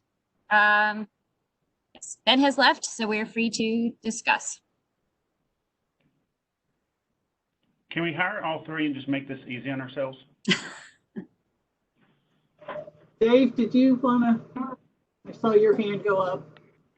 Yeah, Eddie stole my joke. I was going to say we went from the first round where I didn't think we had particularly good candidates to now this round where we have three great candidates. I think each of them brings a different, I think Jerry has the on the ground. Memphis has been in charters for 18 years. Like he has true empathy for the operators. I think Tess really knows the operations, and she would be the safe choice for kind of getting the first 2 to 3 years really done right. I think Ben is the more, slightly more outside the box obligation to dissent, has done the teaching bit. So I think we have three great candidates. I think each of them has pluses and minuses. So anyway, I didn't mean to get deep. I was going to make Eddie's joke, but he of course, he beat me to it. You got to be quick, Dave. I don't think Eddie was joking. Who called the references? So I called Ben's references and got to speak with quite a few of them. And every one of them had the same things to say. I mean, the key points were he is high in morals. His, everything about his business and teaching career has been that way. He has a very high work ethic. I mean, every single person I spoke with hammered that point, that his work ethic was one of the best they had seen in anyone, and that he was engaging with people. So that's why I wanted to go back and hit that question again to give him a chance to answer on building relationships outside of Nashville with the districts, is because what every single one of them shared with me was that he was able to engage and build consensus where he was working. So that's why I wanted to give him that opportunity. There wasn't a single person that had any qualms whatsoever of recommending him for this position. So that was the references that I spoke with. So the comment, Madam Chair, this is Alan Levine. The comment I'll make about Ben, irrespective, I'm not commenting relative to the other two. I'm just commenting on his interview right now. There were 3 words he used in different areas of his conversation, and I wrote them down. He used the word integrity, and that came through. I mean, I believed him, because I do think the rough waters of this whole topic really, at the end of the day, it comes back down to our processes have to have integrity, and the person who's leading us has to be seen as having integrity, even if the message is one that people might not agree with. Second, he mentioned diversity and the obligation to dissent. That's an important cultural norm for a successful organization, is the leaders willing to be criticized and the leaders willing to encourage dissent, so that that person can get the benefit of having his ideas or her ideas tested. And third, he used the word authentic. And I mean, I listen for words like that because that does go to the person as a leader. And at the end of the day, we're hiring a leader. So I liked what I heard. And to Eddie's point, I'm sorry, to Commissioner Smith's point, that was the issue he raised at the last meeting, that he was very Nashville centric in terms of his outreach. What I heard from him today was, I saw in his body language, I think he recognized when Eddie raised it, I think he recognized that he made a mistake the way he answered that question, and he recalibrated himself based on the fact that, yeah, he does need to be out there throughout the state. And he had the courage to say, we'll listen and we'll engage. Doesn't mean we'll do everything everybody wants us to do. And to me, that's strength. That's a leader that's going to have integrity and be candid with the relationships that we have. So that's all I'd say about Ben. I liked his interview, but you're right. I mean, we can't go wrong here. We have 3 great candidates.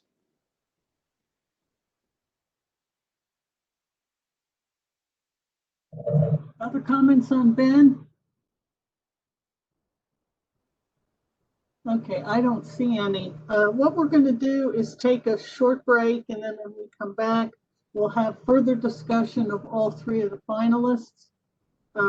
At the conclusion of that discussion, what we will do is go forward with see if we're ready to have a motion to actually count votes and decide who the next executive director will be.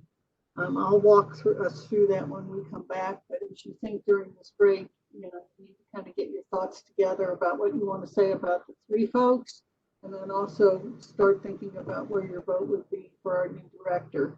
And thank you all for the time and patience you've exhibited during this process this morning. I know it's been really hard. So if we can adjourn to, I think it's, do we need 15 minutes or do 10 minutes do? We're scheduled for 15 minutes to return at 1 o'clock. Okay. Does that work? Yeah, everybody seems to be okay with that. We'll come back at 1. Thank you. Thank you.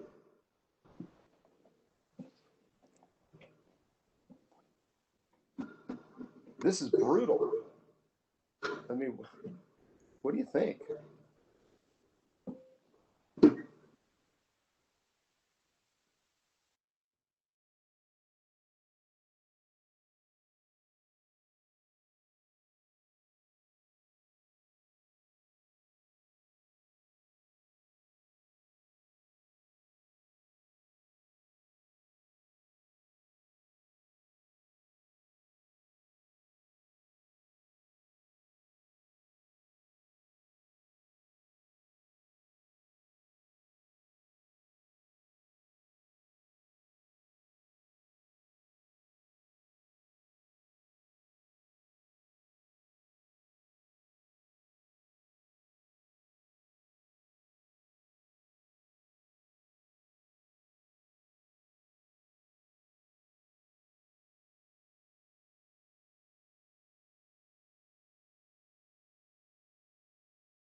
Chris, I'm over here with a stack of boxes to make sure that your stock stays in the triple digits.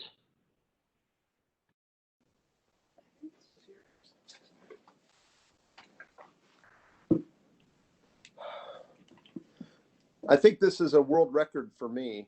I have never sat this long for anything. Yeah, David, I have to admit it's a world record for me too, because this is really hard to sit this long. Oh, Lord. You know. This is short compared to some of the education committee hearings we were in. I can remember one, we started at 3 o'clock in the afternoon and finished up at 12:30 a.m. the next morning. Whoa. Sort of felt like our confirmation, Eddie. Never, all those things that made us go last. That was short. I know. That committee was short. I understand. Especially with the expectations that they said, because I kind of got told, I said, oh yeah, you'll go up there and we'll walk you through it, and you'll be up there for a little bit, then you'll be released, you'll be home, shortly after dinner time. And I'm like, oh yeah, right. Absolutely. Yeah, so they didn't lie to me like that.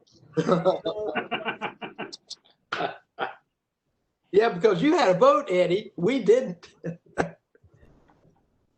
Yeah.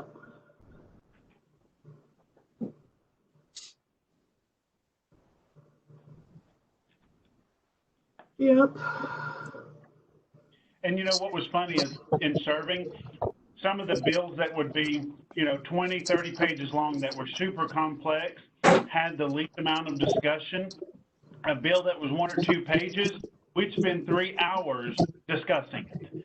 It was just sometimes phenomenal just what everybody had, concerns about and what all the process went through. So whenever the packet was small, I got worried that the length was going to go long. Yeah. Well, and I think part of what's making this harder is doing it virtually, because there are moments when my screen freezes when some of them were presenting, and then it catches up, and I always want to make sure everybody has a chance to talk. So with that, it's 1 o'clock, so I'm going to go ahead and get us back in session if everyone's ready. Looks like we've got everybody.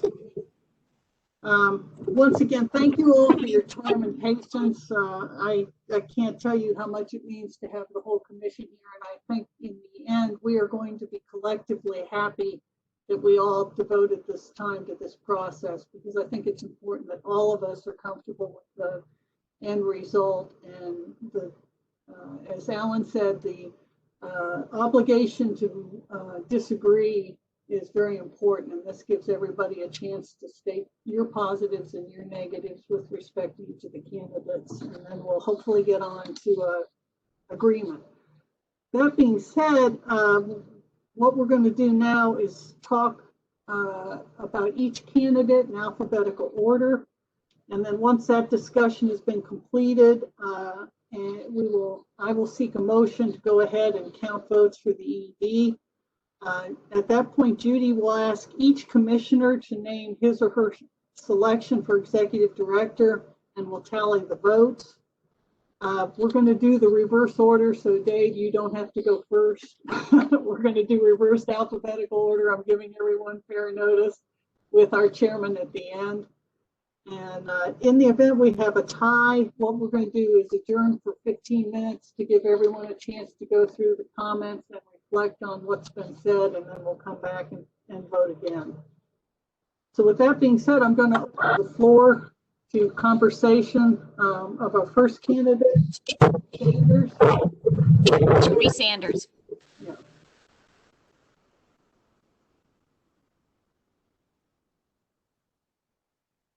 Well, Chris, this is Tom Griscom.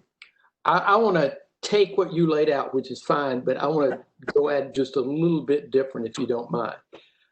I looked and listened to all these candidates, and as what is it that each of them brings? I think Jerry Sanders brings clearly an understanding of being in the classroom, what that's all about, how it works, how to get the right people in place, teachers and otherwise. I listened to Ben. I think if I was hiring an entrepreneur, we really want to sit down and really figure this out and put it all together, I don't think there's any doubt because of the background he's got with McKinsey and other things.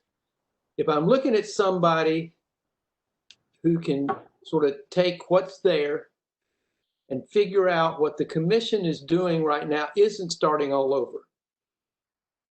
It isn't to try to figure out all the details of being inside a classroom, how all that works. But it's trying to take the good work that the State Department of Education did and what the State Board of Education has done for 6 years. And we've now been handed this ball to figure out how to make that work. As we know, as Terrence was doing all the rules and procedures that we had voted on, there will be a time for us to step back and assess where we are, how we're doing, and how things are progressing. But we chose, which I think appropriately, let's keep the rules we've got right now because we got to go to work. And I, for one, with my background, I couldn't tell you, whether this school is good, bad, or indifferent, but I'd like to learn. And I learned from, I think, the system that's been in place that was put in place for them to operate against, and then for us to see, does it work or not? And if it doesn't, then we ought to change it. And if we're operating schools, which we are, how does that fit? And so I guess you can tell what I'm saying is, I'm not one of those who typically say stay the course, but I think we're still relatively new. I think during this conversation we've had, which I appreciate all the commissioners' comments, where we talk about vision. Well, we're not sure of that yet. And I think that's appropriate at this point, because I don't think you get there until you get your team in place, and that lead of that team is the executive director. You find the staff that's going to come in to focus on what we're doing. And then once we have that, we've got the framework to think through and figure out where we're heading. And we may not get there, in my opinion, within the next couple of months or so, because I think we got to get our hands around this and actually operate for a while. And I think there's a vision out there, today, but probably it's going to be worth talking to some other people who are stakeholders in this to help us think that through with the executive director. So as I look at this, I'm sorry, but when you started with Jerry Sanders, I just wanted to share with all of you all how I've tried to assess where I think we are, where I think each one of the candidates brings a definite skill set. There's no doubt about it. But in my mind, as I look at it as a commissioner, is what I would like to have, and that is help us get this thing really up, going, learn, figure it out, and then build out of that what we think needs to be done that makes it even better. And so that's what I would share. Thank you, Mr. Chairman. There isn't really a set format for this, and I think what's important is that everyone, provide the insight that you have, and I, for one, really appreciate your comments, and I think we'll just go ahead and continue on, and just everyone feel free to talk in whatever context you feel most comfortable. And Wendy, you've got your hand up, so I'm gonna. Sorry, it's my Catholic school training. I always raise my hand. Yeah, I want to build on what our chairman said and talk about all three, because I feel like I talked about each one, or at least analyzed each one independently, but now I feel like I need to look at all three. And I do think they each bring something different, and I don't think we can lose here. And where we are now versus that first list is like light years apart. And so I'm really, really thankful that this group, and I think it also helped us gel as a group to be able to make those decisions and move forward. So I'm super excited about that. But when I'm thinking about like the onboarding, and selfishly part of that is because I've agreed to help with the onboarding and what it would take for each of the candidates, to me, that helps give a lot of clarity, because the reality from my mind is if it is Mr. Sanders or Mr. Schumacher, the very early thing that I would do in the process would be connect them to Tess Stovall to figure out what they need to do. And that to me is telling, because she already knows what to do, has created this. I think I said in our first round of interviews, people are learning to fly the plane while they're building it. She built the plane. And so I have a hard time getting past that. And if she's the person who knows everything that needs to be done, who has already created the process, recognizes the sort of need to continually improve the process, and has what I see as a strong vision to be a model in the country, it's hard for me then to look at one of the other candidates as superior to her. So I think if she wasn't in the running, I would certainly be thrilled to analyze the other two, but for me, since I'd be directing them to go learn from her, why wouldn't we just hire her, in my opinion? This is Commissioner Cisnet. I wanted to build off of that. I think, I think I was thinking almost word for word what you just shared in the end, Commissioner Tucker, that if she wasn't in the running, I think I know who my choice would be. But she is in the running, and she built the plane, so she ought to fly it. And I think it would be, I wouldn't feel good recommending or putting another name forward to fly the plane that someone else built, especially if we're going to then direct them to that person to show them how to fly it. And so, I think it becomes a very easy decision for me, even though I thought it would be difficult, because she's already essentially in a role that we want someone to fill. I think initially when we were looking for this role, I would have, and even when we were all speaking to the legislators about this, I think that I mentioned wanting to find someone who's entrepreneurial because of what needed to happen, but because of the circumstances that we're in, a lot of the things were happening behind the scenes, and Tess was very much involved with that. And so I think she's proven that she has the entrepreneurial chops. She's proven that she can, do the work because she's doing it. And so I think because she is in this space right now, it makes it an easy decision for me to put her forward. And this is Eddie. So, as I've tried to look at it, if we were sitting 3 or 5 years from now, then yes, we might be looking, I think, for somebody that was a little more outside the box, because all the systems would be in place about taking some, I don't want to say risk, but taking some chances with thinking outside the box even more. But right now, we've got to stand everything up. So I've kind of looked at it from who can help us stand up right now, and where would my choice be, and then, as we move down the road, there may be other opportunities. Life happens and things go on, but I just don't think we're at the 3 to 5 years down the road right now. We're at the let's stand up and walk, or keep building the plane and make sure that we don't crash into the mountain.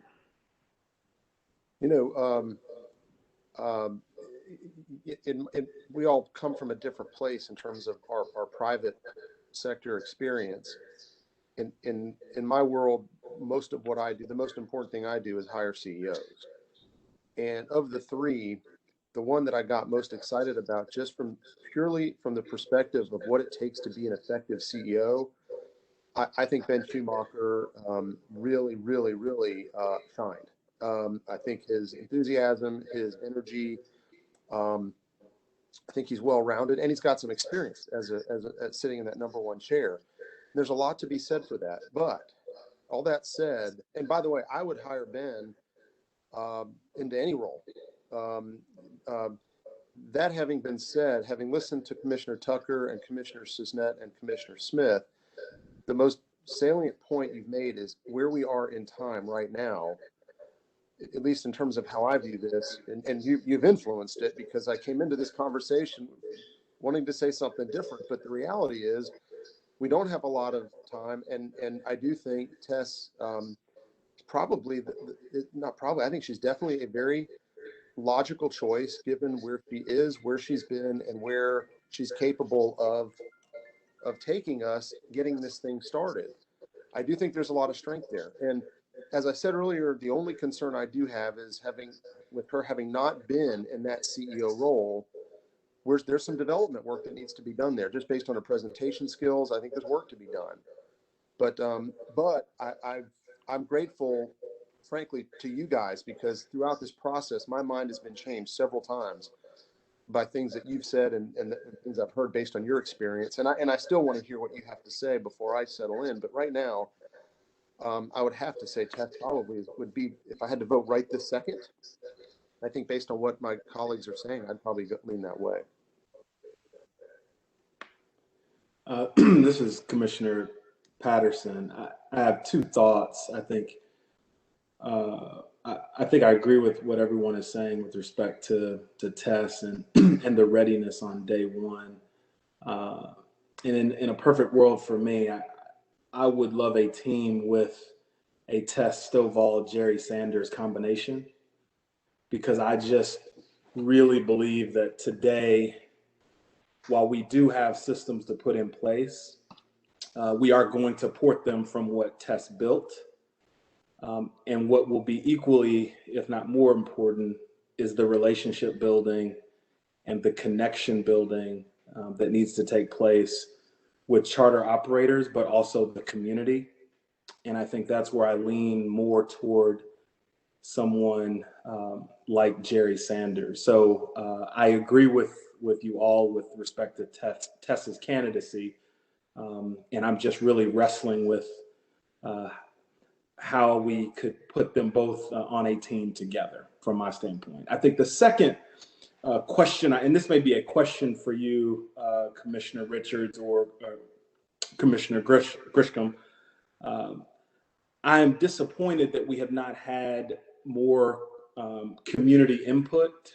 I know we've had an open opportunity for the public to weigh in.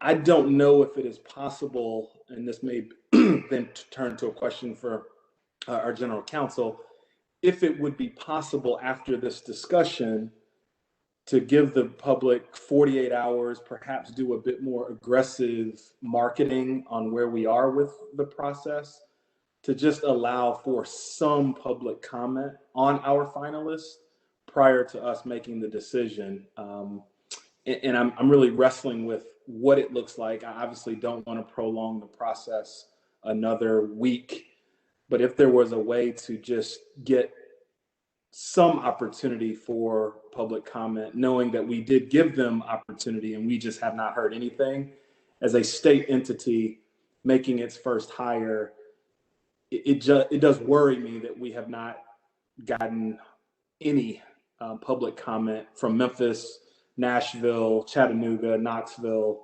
and really trying to reconcile how we can give the communities maybe one last shot to weigh in on our decision prior to us making the decision. And if I could ask a question back of Terrence for a second, because I'm curious, because I like that thought. In light, though, of where we are with school starting back, the General Assembly in right now, and basically that's chewing up all of the bandwidth of people's attention right now, do we think we can effectively get any feedback from communities in this short amount of time? Well, I think when we've got our counsel is on the phone and we can ask her to weigh in on this, and I'm going to ask her to do that. The one thing we need to keep in mind is that if we adjourn without reaching a decision, then if we are going to reconvene, we're going to have to publicly notice and do another formal meeting, which will put this off at least a week, if not longer. So with that, I'm going to let our counsel weigh in, and then Wendy will recognize you. Hello. So yes, I agree with Commissioner Richards. I mean, one thing I would note is that I'm envisioning I guess it's another special call meeting, and under the policy, that's usually a 5-day time period. So we just have to schedule around that. Because yeah, you all would need to publicly notice another meeting if you wanted to do that. We do have another meeting scheduled for August 26th. That's a regularly scheduled meeting. Ms. Tyler, can you comment on this idea of getting additional public comment? I mean, we've had public comment periods in our meetings. I know that we've had at least one records request connected with this process where the records of the applicants were requested, and that information was provided. We had some media attention to it, and despite that, we didn't have any public comment in either of our session, either the one today or the first round of interviews. Can you comment on this public comment? Is there something else we should think about, or have we kind of already crossed the T's and dotted the I's on this? So I think that, I mean, it's possible if you all would like to sort of, put something out on the website and just, ask for more comment. I mean, we've done that in the past with meetings, but, every day is a new day. Someone could be looking at this particular stream and then feel like they want to comment just based off of the conversation that you all have had today. So that's certainly a possibility. We can ask for additional comment and allow for that. I think you're on mute. I'm sorry, Wendy Tucker. I had to get unmuted. Yeah, I got Judy's quick with the mute. I appreciate it. Yeah, I totally get what Commissioner Patterson is saying. I will just say I had people reach out to me. I mean, I guess they're technically the public. There are people who actually knew how to get in touch with me, but they're not people I know well. For 2 of the 3 candidates, just giving me their input. And then the outreach that I did for Mr. Sanders' references, I felt like was good outreach. So what I think we need to balance is what we're going to get out of that. I mean, is it going to be people who are going to go watch this, or is it just people who know them and we know they're going to say this should be your candidate? Is that going to change any, absent like something really like strange and that we don't know? Is that going to change anything versus the candidates all thinking that we're going to make a decision today, right? And wondering what's happening. So I'm not strongly opposed to it. I just don't think it's going to change my opinion unless it's something really unexpected. I don't think I'm going to change who I feel is the best candidate. Mr. Chairman. Thank you. I'm like Wendy, who has very much been in this space. I've had people reach out to me because they were following this and to share points of view, which I appreciated. At this point, Commissioner Patterson, I appreciate the issue you've raised, but I hope we go ahead and finish the process today. And I'll just share with you all from the time we last met, and I appreciate both Commissioner Tucker, who has agreed to lead and put together the onboarding, and Commissioner Cisnet, who's also going to be working with her. And I would hope that as we're a new commission, new commissioners, this was probably, we said this at the hearing, the most important decision we'll make is this selection. And I would think, Wendy, not trying to tell you what to do, but that one of the things as best we can, that we do an outreach with whoever we select, and we're then reaching out to the various communities that are important, stakeholders, parents, teachers, whatever, that becomes part of it. It is after the fact. I understand that. But that's a way to say, we did what we were selected to do. And we'll be judged as commissioners on the decision we make today. And that's fair. I mean, I understand that. And I accept that. But then so we're presenting this person. And then we set up the opportunities to do probably the way we're doing them right now. We bring people together and have a Zoom type conversation, and know at the point that we get to where we are, that we want to go out and physically travel around and bring people together. But I think that to me is the next step in this. I think we had a good process.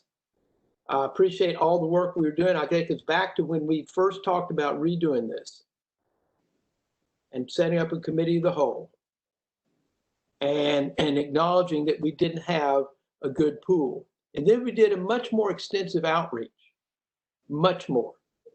and got good candidates coming in from various places. I know where some of them came from. You all do too.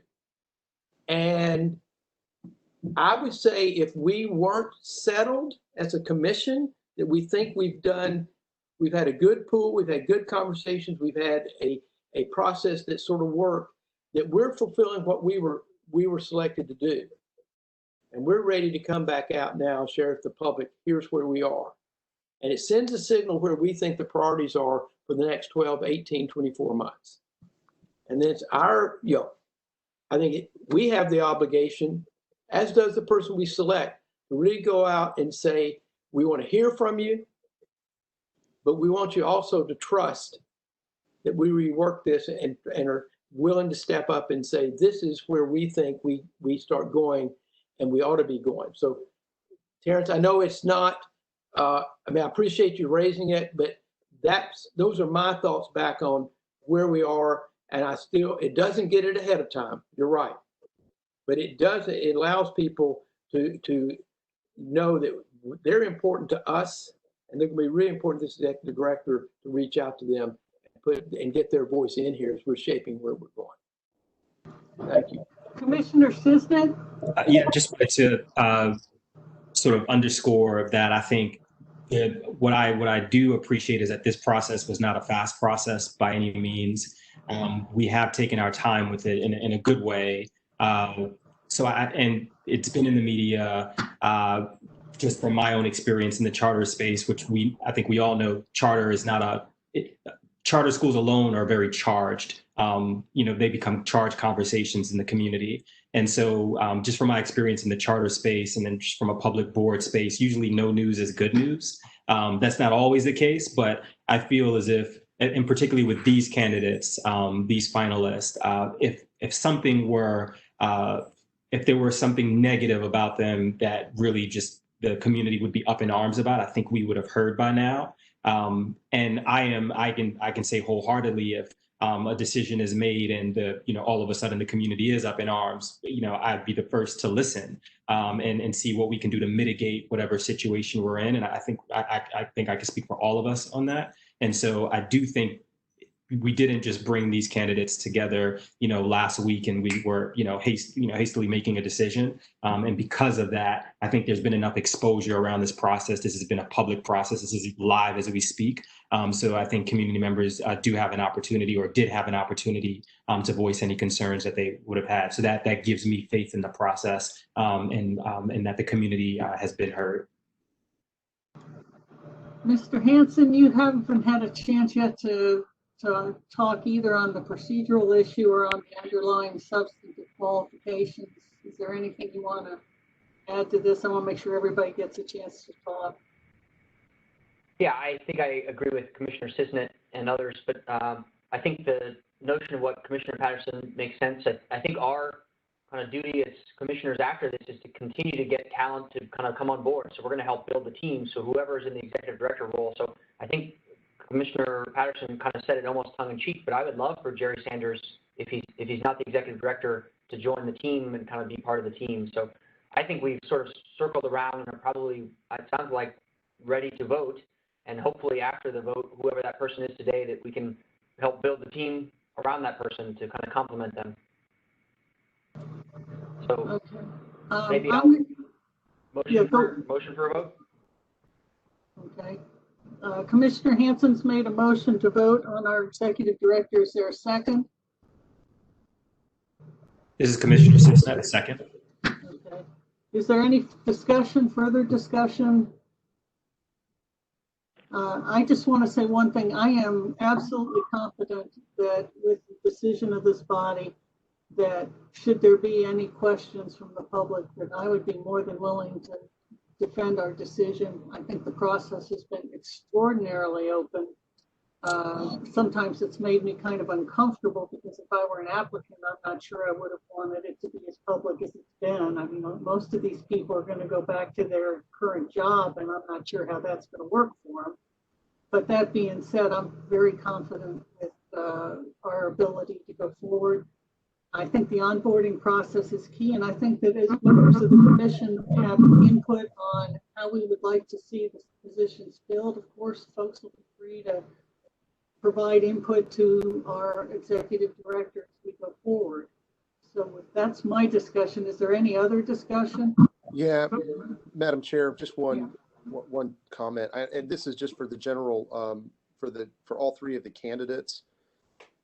Tennessee is very fortunate to have these three people in our state, and I'm grateful to all three of them. And any one of these three would be fantastic.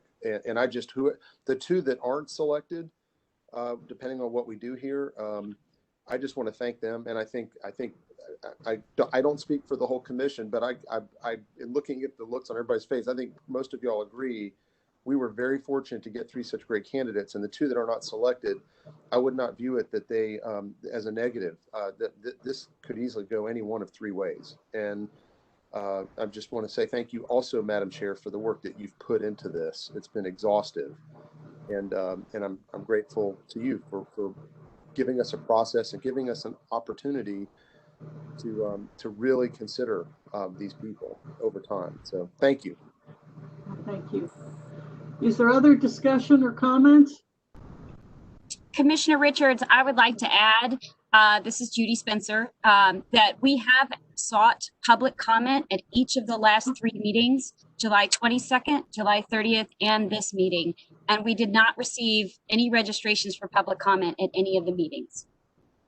I would also like to add that whichever candidate is chosen will undergo a thorough background check as a condition to their hiring.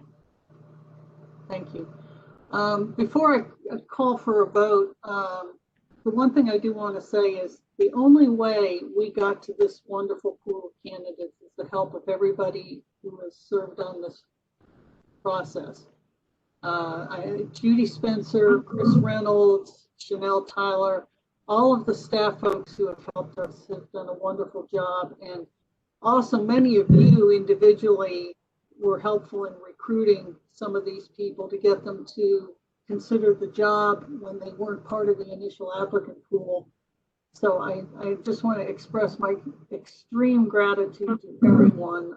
I don't know what we would have done without the staff support on this, because it has been a lot of work. And for those of you who don't know, I mean, Judy Spencer has worked every weekend, I think, for forever on this. And Chris and Chanel have also put in a lot of time. So thank you all on behalf of the entire commission. We're all applauding you because you did a great job. Okay, with that, I'm going to ask Judy to call the roll and record the votes, and we'll see where we are. Thank you. So the motion on the floor is to proceed with voting on the executive director. Commissioner Richards. Tess Stovall. Oh, I'm sorry. This is the official motion to proceed with voting. I'll get it right. That's why we have such a great staff. Commissioner Tucker. Aye. Commissioner Smith. Aye. Commissioner Sisnett. Aye. Commissioner Patterson. Aye. Commissioner Levine. Aye. Commissioner Hanson. Aye. Chairman Griscom. Aye. We are unanimous and ready to vote. Now I will call out each of your names in that same order and just ask you for your selection. Commissioner Richards. Tess Stovall. Commissioner Tucker. Tess Stovall. Commissioner Smith. Tess Stovall. Commissioner Sisnett. Tess Stovall. Commissioner Patterson. Tess Stovall. Commissioner Levine. Tess Stovall. Commissioner Hanson. Tess Stovall. Chairman Griscom. Tess Stovall. We have 8 of 8 votes, a unanimous selection of Tess Stovall as the new executive director. So with that, Chris, let me thank you for your leadership with the committee of the whole. What I would now like to ask is for a motion that would recommend Tess Stovall to the Charter Commission as the next executive director so that there's an official vote with us as a body at our next regular meeting that endorses the decision made by the committee. So I'd ask for a motion to do that. This is Commissioner Tucker. I move that we hire or make an offer of hire to Tess Stovall to be our inaugural executive director. Thank you. Do I have a second? This is Eddie Smith, and I'll second that. Mr. Chair, may I ask a question of discussion? Yes. This is Alan Levine. From a process standpoint, I don't know how hiring state employees works. Is there a negotiation? Do you have to, or so if so, I think the motion, if you want to amend it, would be to authorize the chair to negotiate on our behalf and to execute an agreement consistent with state law and whatever the rules are. So he has the authority. Either the chair or the chair's designee, because I'm going to ask Chris Richards. Okay. I will amend my motion. I will scratch my former motion because I'm not going to get it right otherwise. I amend the motion to say that I move that the chair or the chair's designee proceed with negotiations with Tess Stovall to hire her as our inaugural executive director. Is that good, Alan? Okay. Yeah, that makes sense. Eddie, will you second that? I'll second all of what you just said. Thank you. Because I can't repeat it either. Okay, is there other? Yes. And Commissioner, this is Commissioner Patterson, just a question. Yes. So we will be voting on this at the next full meeting of the commission, is that correct? That is what, yeah. So it's an official action of the commission when we are in a regular meeting. Yes, that's the request. Okay, thank you. Okay, yeah. Mr. Chair, just wanted this is Commissioner Cisnet. Now that we've voted, I know this has been raised before in terms of diversity. I just want to really say that I'm proud of us as a board for making the decision we made. I think it really means a lot for our state, for our country, and so to have Tess as the inaugural leader, as a woman in leadership, I think it's very important, and I'm glad we made that decision. So I just wanted to say that for the record.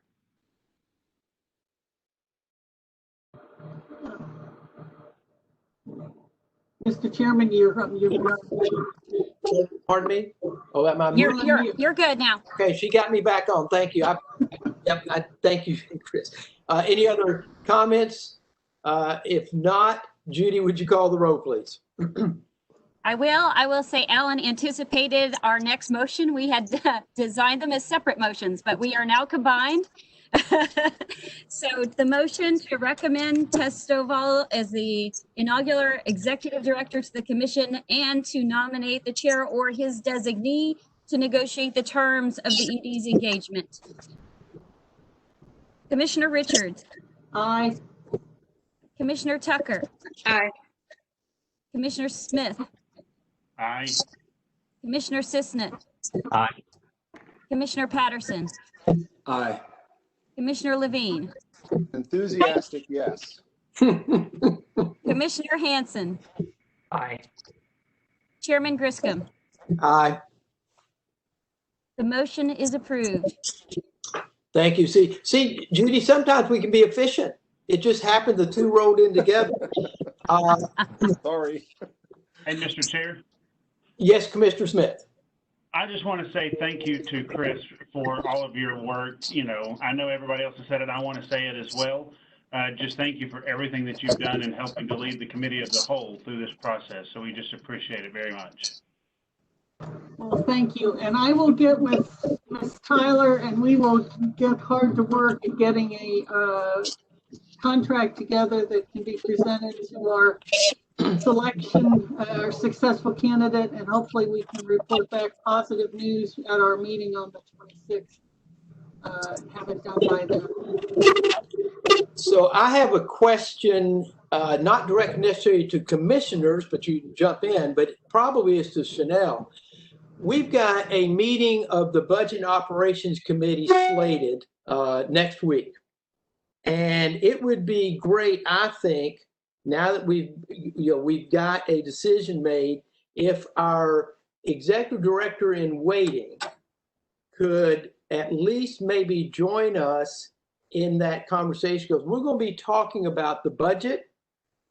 And when the last time we were together, reported back to the commission, a lot of the decisions that we're looking at really do require an executive director to be a significant part of that conversation, because it's about staffing, focus, and things of that nature.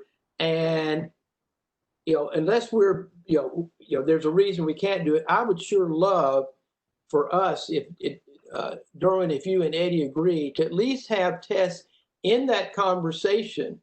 So we, because I'm sure, I would expect she's probably thought about this, even though before today's vote, but it would help us in being able to sort of shape a budget to be able to bring back to the commission to act on. So I just wanted to raise that and see if anybody has a real problem if she gets asked to at least join us to hear in, so we benefit from some of her thinking as we're trying to put this together. This is Commissioner Cisnet. I totally agree. If I were in Tessa's shoes, I'd want to be there. So it works for me. Thank you. Eddie, same way? I feel the exact same way.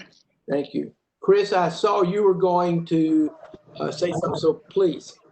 Yeah, Chairman, do you want to reach out to Tess? I think it'd be appropriate if the chairman informs her of the outcome, and then I'll get in touch and indicate I'll be getting in touch with her. But I think it would be better to inform her. Yeah, I'll be glad. Yes, I'll be glad to do that, and then I'll communicate back via Judy to you, so you know I've done it. Thank you. Thank you. Okay, we're at that great bewitching moment. Does any commissioner have anything else they would like to share to us as a group today? And Al, I'm trying to get ahead of you, but if there's no further comment, do I have a motion to adjourn? So moved. Do I have a second? Commissioner Cisnet says second. Thank you. Does anybody want to talk about it, or just vote say? Oh, come on. Y'all really want to adjourn? If I could bring a motion to dispense with the roll calling, that we just do it by acclamation, I would. I appreciate it. Thank you. All right, Judy, go for it. Commissioner Richards. Commissioner Richards. Aye. Commissioner Tucker. Aye. Commissioner Smith. Yes, please. Commissioner Cisnet. Aye. Commissioner Patterson. Aye. Commissioner Levine. An enthusiastic yes. Commissioner Hanson. Aye. Chairman Griscom. Aye. 8 of 8, we are adjourned. Thank you, everybody. Judy, will you stay 1 second with me? Thanks, everybody. Yes. Thank you. Bye, everybody. Have a great day. Thank you. Chairman Griscom? Yes. I need to stop the recording, so why don't we speak separately? Or just call me. I've got one quick question. Okay, thank you. Thank you.